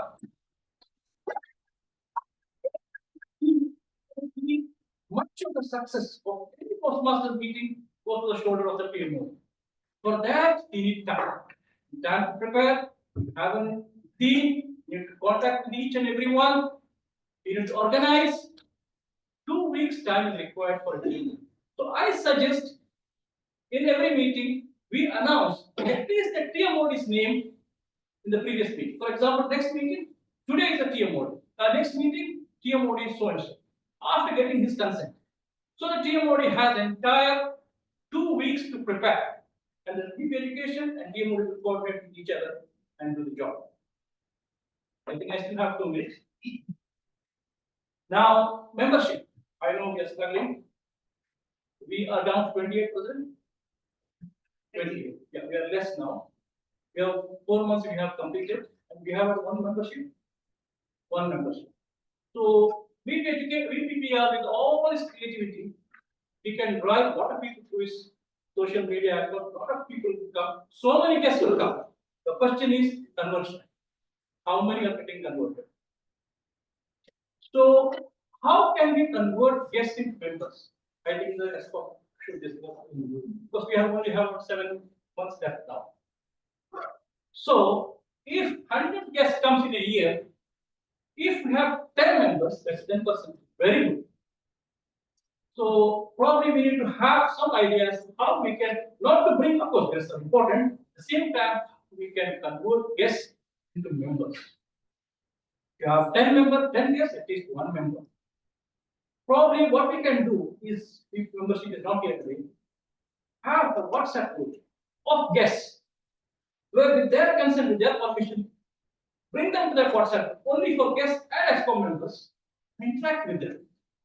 Share the agenda, share the social media, share the posters, share the eloquence copy, make them feel that they are already part of Toastmasters, WMC Toastmasters. Before they become member, continuously interacting and making them feel important. Probably this might work. Ladies and gentlemen, I think I have done my job as an evaluator. Before I wind up, we all wish you, your dear ones, happy Deepavali. And Deepavali, the essential message is the triumph of light over darkness, triumph of good over evil, triumph of knowledge over darkness. So let this Deepavali be a beacon of hope for all of you. When there is distress, a beacon of faith. When there is difficulty, beacon of strength. When there is weakness. I want all of you to give a big hand for our president and our ESCOM for the wonderful job they are doing.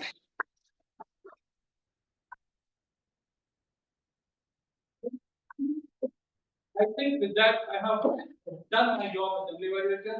I hope I have done my justice to my role. And yes, I have one person to acknowledge. Toastmaster Kai, who has actually went on track for the benefit of guests. He went on trekking a couple of months or months ago, and he has inspired us with this beautiful theme today. And we have shared so many things. The best thing what I liked about him is that passion, that exuberance, that youthful exuberance, plus the interactive. Being interactive, asking questions, getting the feedback, making it very, very interesting for all of us. But I'm sure all of you will agree, aren't you? Yes. Yes. So, ladies and gentlemen, big hand for Toastmaster Kai.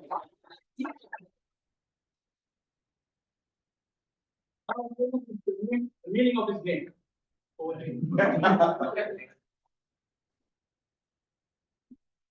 Thank you so much to our general evaluator, Toastmaster Abdul Rahim. Today, I happen to find out the biggest mystery out there. Literally every single time I go in a meeting, I interact with anyone and I say my name is Kat, they ask me what's the meaning. And I myself tell them, I'll be real with you, I don't know them. Today, Toastmaster Abdul Rahim has answered a question which my own father couldn't answer. Another round of applause.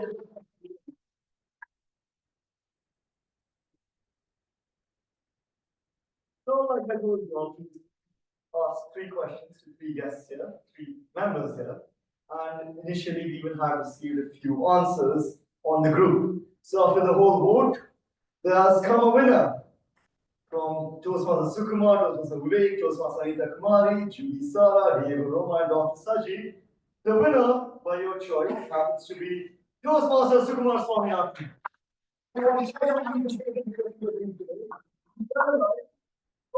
He wins 1 kg of fresh Arabian dates, the best dates all of that. Available in every hypermarket in London, Lulu, Megamart, Carrefour, you name it. Since Sukumar is in touch with us, I would like to call upon Toastmaster Mundi to receive this prize.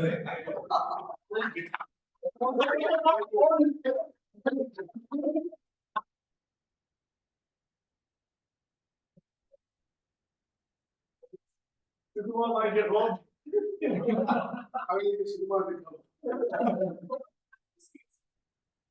There you go. Let's hope Sukumar gets the dates, not the seats. Now moving on, either TM Modi, This was a very freestyle meeting. I didn't really do that much. I'll be really props to Toastmaster Villa. She was giving me a lot of heads up. But then at the last moment, she told me at Saturday that yeah, Nidhi has backup, Murli has backup. She's been going through a lot. So we need to have a round of applause for her for putting up with me as well. So a round of applause for her.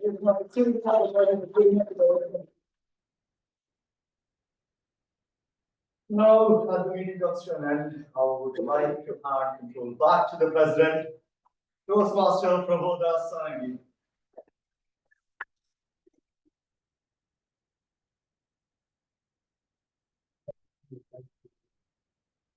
Wow. If we can give another big round of applause for our Toastmaster today.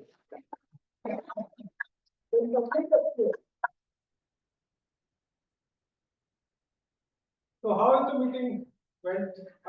If I may ask our guests, because there is voting going on, I think once it will be ready. Before that, we can get some feedbacks. Yes, some feedback. Thank you, Mr. President, fellow Toastmasters and distributors, for the last time. If you ask me to sum up this meeting, it was a very interesting and an exciting meeting, I would say. And to sum up this meeting, I would like to read out, okay?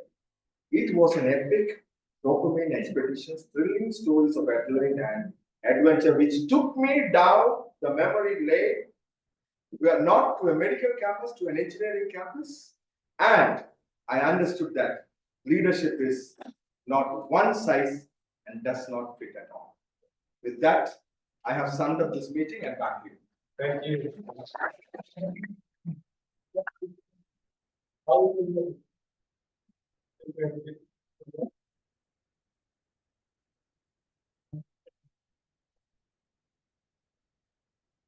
For the industry at present, very useful, very rich as well.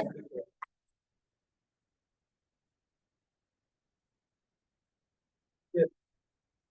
Was wonderful. Thank you for your experience. Thank you so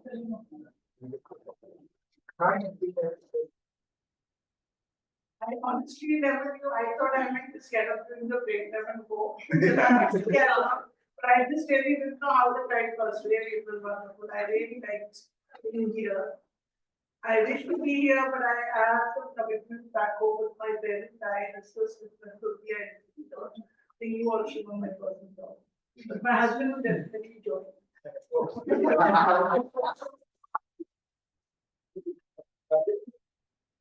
It was a very informative session. I think it will be useful for many of us to do our speech, and it will also help us encourage to stand for people and maybe want to change a little bit of the world. Thank you.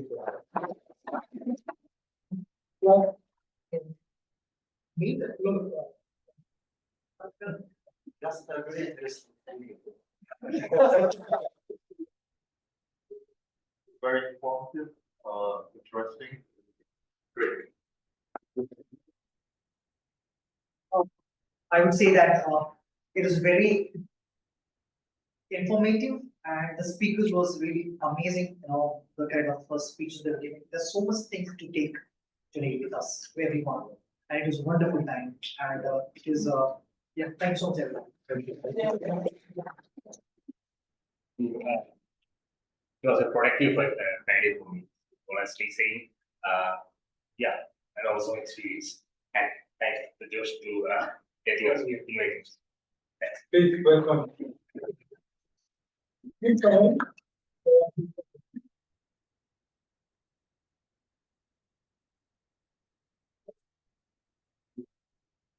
If I may call our Denali moderator, and our Toastmaster of the day, the stage, please.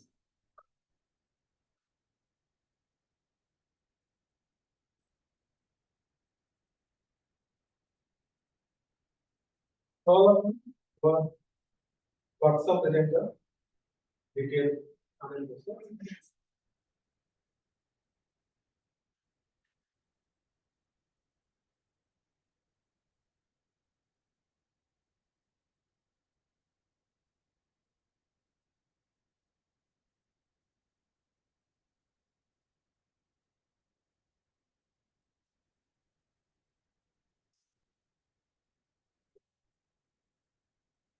Okay, so results are here. Best timer Arthanta Tamarian award goes to Toastmaster Don Summer.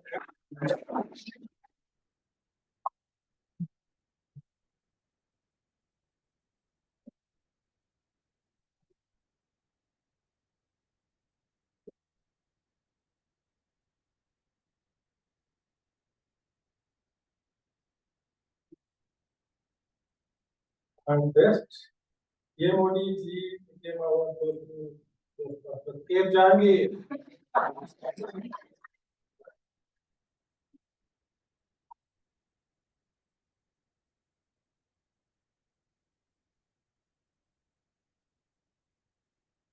Evaluator award goes to Don Toastmaster Gita Krishna.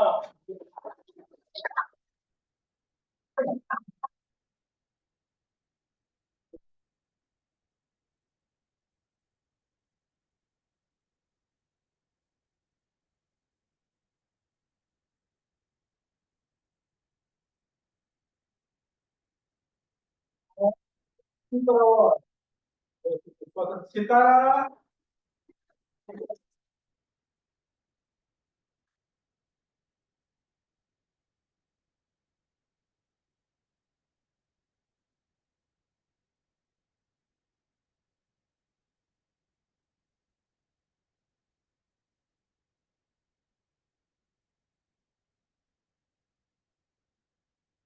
Yeah. Thank you so much. With that, do you have anyone to say anything? Nothing. With that, let the meeting number 494 be charged.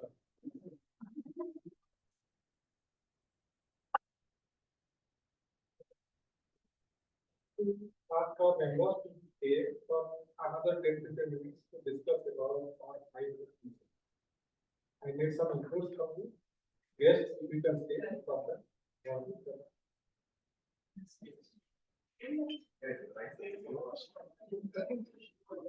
I love going. See you on this.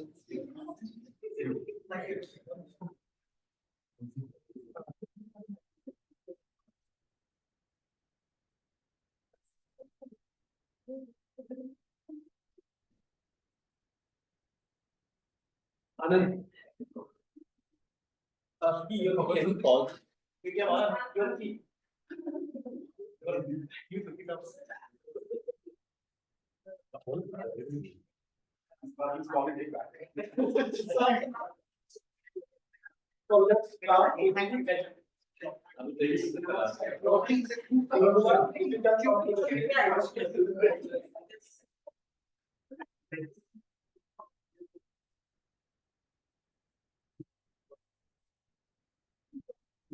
much. I hope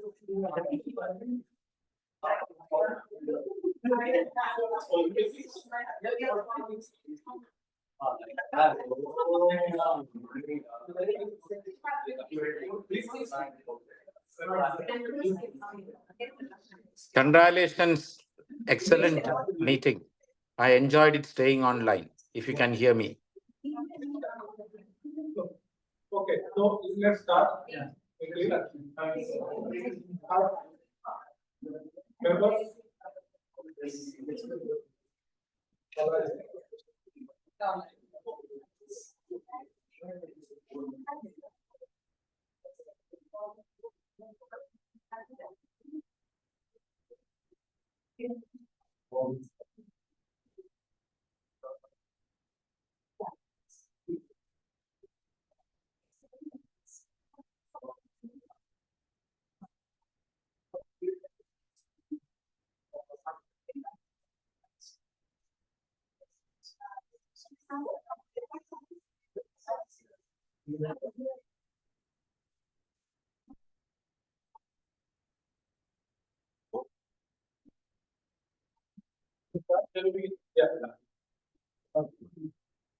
As you all know, that our annual meeting will be on February 1st meeting, it is February 7th. So we are discussing, brainstorming what to do on that day. I need inputs from all of you, one by one. Just give your heads up that how we are going to conduct that meeting. So maybe I'll start Mr. President, thank you very much for this occasion, because your plan well in advance. It's really appreciable. I think we can look at 400 meeting video, so we'll get some idea. We had 400 meeting around 2 years ago, 3 years ago. So what we had in that meeting was, of course, the awards and trophies. We had a keynote speaker from Google, who delivered a speech. And we had 2 speeches, prepared speeches, by Murali and myself. And we had some general quiz contest. Yeah. I don't think we should have any entertainment as such, because it's a Toastmasters meeting. Entertainment we can keep it for family day. So a speech or 2 members, a keynote speech, something like a quiz or reverse quiz. This could help. Now, how long you are planning to have this meeting, Mr. President? 2.5 hours. 2.5 hours. That will be also a meeting number. Yes, it will be having a meeting. So, right now my mind says some speeches, keynote speeches. Workshop also could be handled. Workshop on motivation or leadership. I'm just throwing ideas. 15 minutes, 20 minutes of workshop, 1 keynote speech, 1 general knowledge or quiz or reverse quiz. And the impromptu speech also could be a choice. I mean, impromptu speech is exciting. Table topics. Other members may have. Only thing for the keynote and other speeches, don't use a Toastmaster. Yeah. Get a person from outside, can talk about anything. If you're going to do a film, this is for me and that. If you want to do a film, you could do that 20 years of WMC.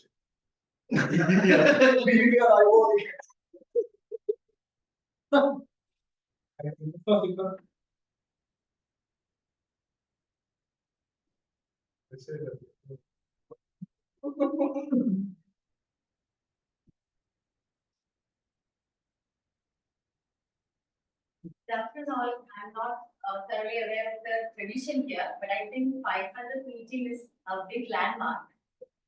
So why don't we think out of the box? Apart from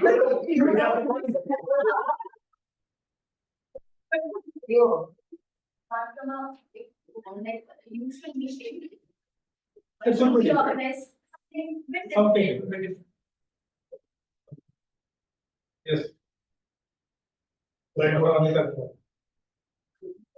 It comes during Valentine's Day. Oh, really? It's not 14 plus 1.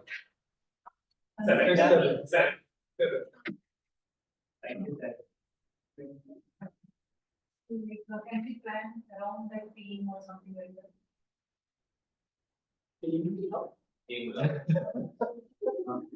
Singles won't come.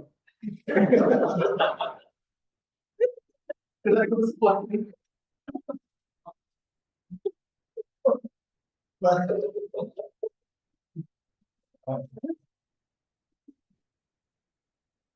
think we had some great ideas. He's keeping it for last. I think it's the last. Right there, I think it's the last. I'm going to tell you more about it. What is your idea about 500?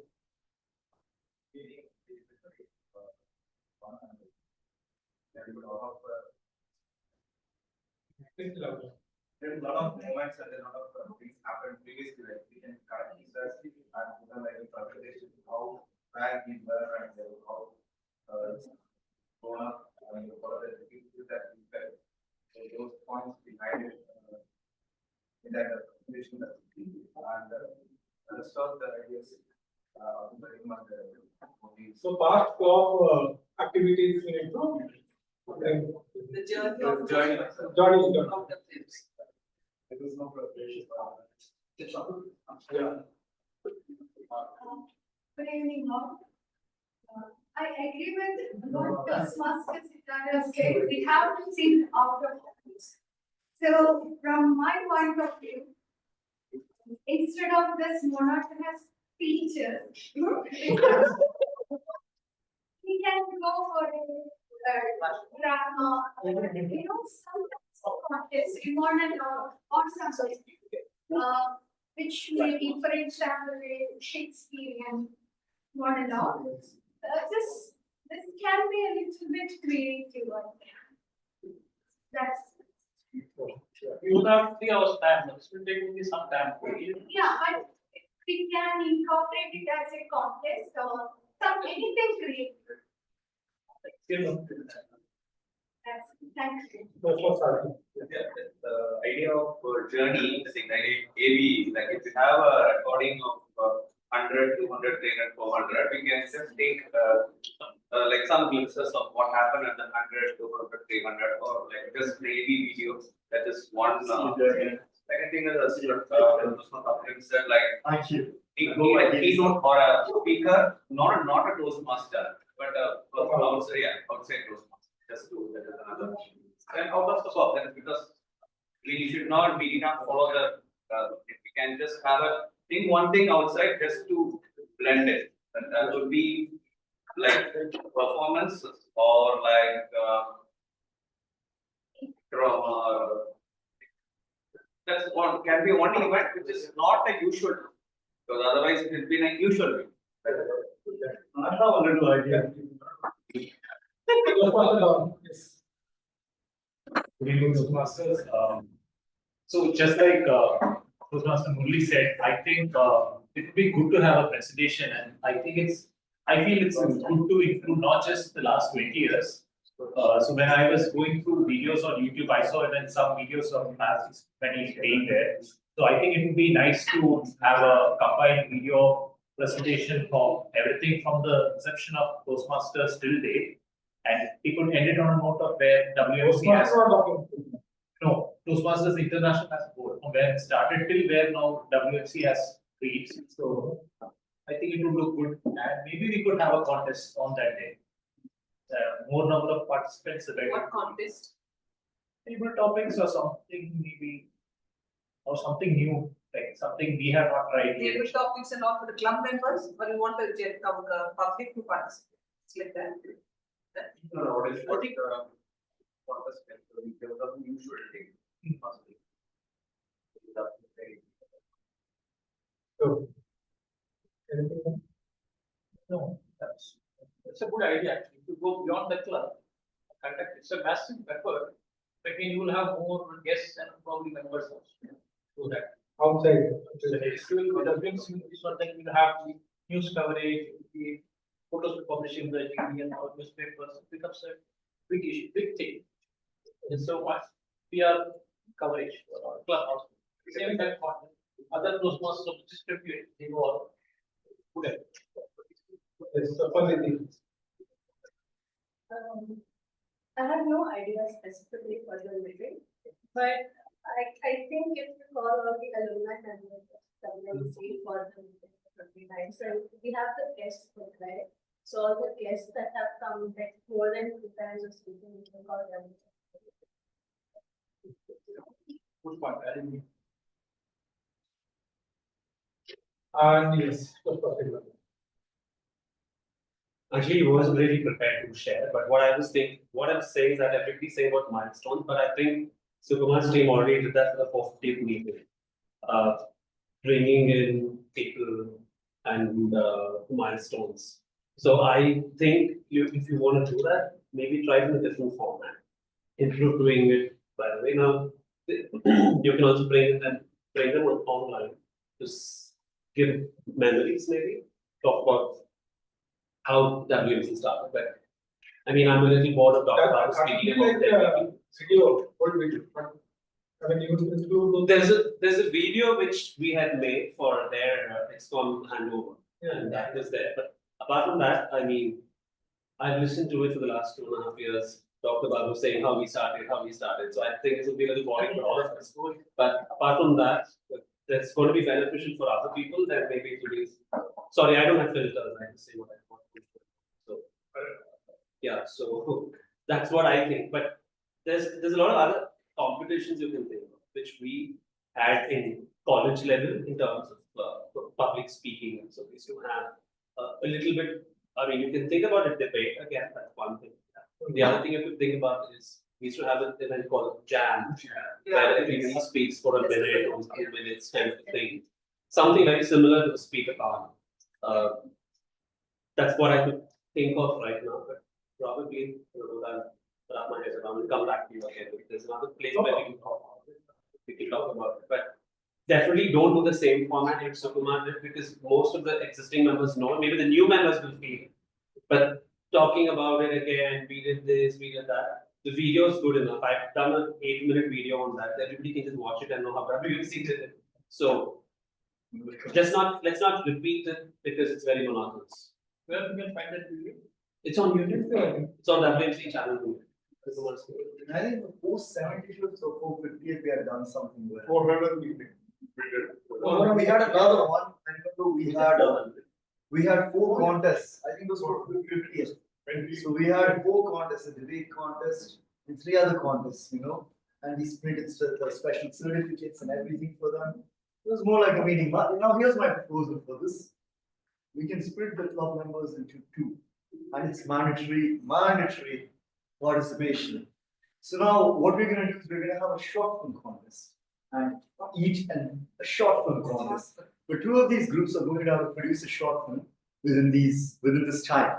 And on that day, you can have whatever grand event you are doing. You're inviting people from outside, whatever. Both of these short films are going to be showcased, and there'll be a winner, of course. And the prize should be something, not a certificate. Even if it's donuts, it should be something which the group feels proud of. You know what I mean? Donuts for 2 minutes, money for quite some time. You never know. But it should be fully split within 2 groups, only 2 groups. 2 groups should come up with 2 amazing short films. Actors must be 100% WMC. Since we have some time, we could shoot every day for 20 minutes after the meeting's over or 20 minutes before. It's all up to us. It can be humor related, Toastmaster related, anything inspirational, that's up to the groups. Each group will have a group leader. And the benefits of this is, at the end, if we are bringing people from outside, they're going to see 2 movies, especially very short on WMC. They're going to think what a club this is. Another plus point is we can use the video for future as well, for promotion and everything. And things like this, they're like an investment. They stay along with the club. Like they still talk about some dance fest they have done. But we can't relive it. But a video you can have a short film contest. It can be part of something even grander. Like it can be a small part of something. Of course, yeah, that's up to us. It would be cool if it was 100% WMC, but that's fine. That's all fine. Yeah, that's completely fine. That's my proposal. And of course, the grand thing, buffet, whatever. The food is the main reason. He's there. Not that. Finance manager. No, not close. I like the suggestion that he made of inviting guests, because we have, over a period of time, we have had the register filled with all the guests. And we stop calling guests after some point. This will be a good opportunity to invite all the guests, and then you will have more number of people, and you will have more number of members also. But that depends on the expense of file.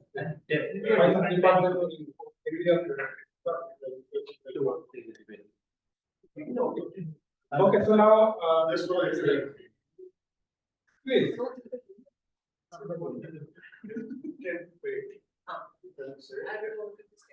Yes, now let's give public people what is the idea. He's been cooking. This is the real buffet. It's cooked a lot. Well, so we are staying back just for this purpose. So I'll make it very short, but I'll make it really dense. All right. I'm going 2 to 3 steps back. Why do an event? My prime motivation is don't waste anything. If an event or milestone is coming up, don't waste it. That's my idea. By not wasting it is, what is the differentiating factor between 60 to 70 clubs inside this borough? There is always a club culture. How is a club culture or a cohesion built up? That's built up due to the relationships we have with each other. That's actually the foundation on which WMC or any club for that matter, Vertex Salt is built upon. My idea for a 500th meeting is a meeting in which everyone of WMC is involved in one way or the other. That is point one. Point number two is I intend for the 500th meeting to actually celebrate our own specific talents. What we have, what is our strength, what our strength is in. Why I specifically say this is because I do not want the club to be in some ways hijacked by our legacy. Our peers or our super seniors, they had done some golden events and some really great events which were, what do you say, flashed throughout Bahrain, right? And it so happens that we are still living under the shadow of those events. So I don't want those events to, kind of still look over or tap our shoulder from on the one hand. Now, having said all of this, when you are actually trying to get all the people involved inside a 3-hour kind of a setting, it should have some diverse components, and at the same time, it should be entertaining. Now, look at the what do you say, bouquet of opinions that have come up. They have come up. There are opinions which say that this is a 500 meeting. Let's have an upgraded meeting, but not a meeting plus entertainment. Let's have a meeting as such. We have also had the opposite kind of opinions wherein let's not make it too drab. Let's live a little, let's entertain. So there are both opinions that have come up here. Now, even while these are there is something known as a family day that happens in April. All right, we have a 500th meeting. We have a family day. Taking sponsorship or something extended for one event will obviously have knock-on effects on the other one. Doesn't it make sense to club both? There is that as well. So this is the reason, and these kind of numerous questions are circling in our minds, which is why we thought, all right, let's hear what the club has to speak, and why we put up this question in front of you.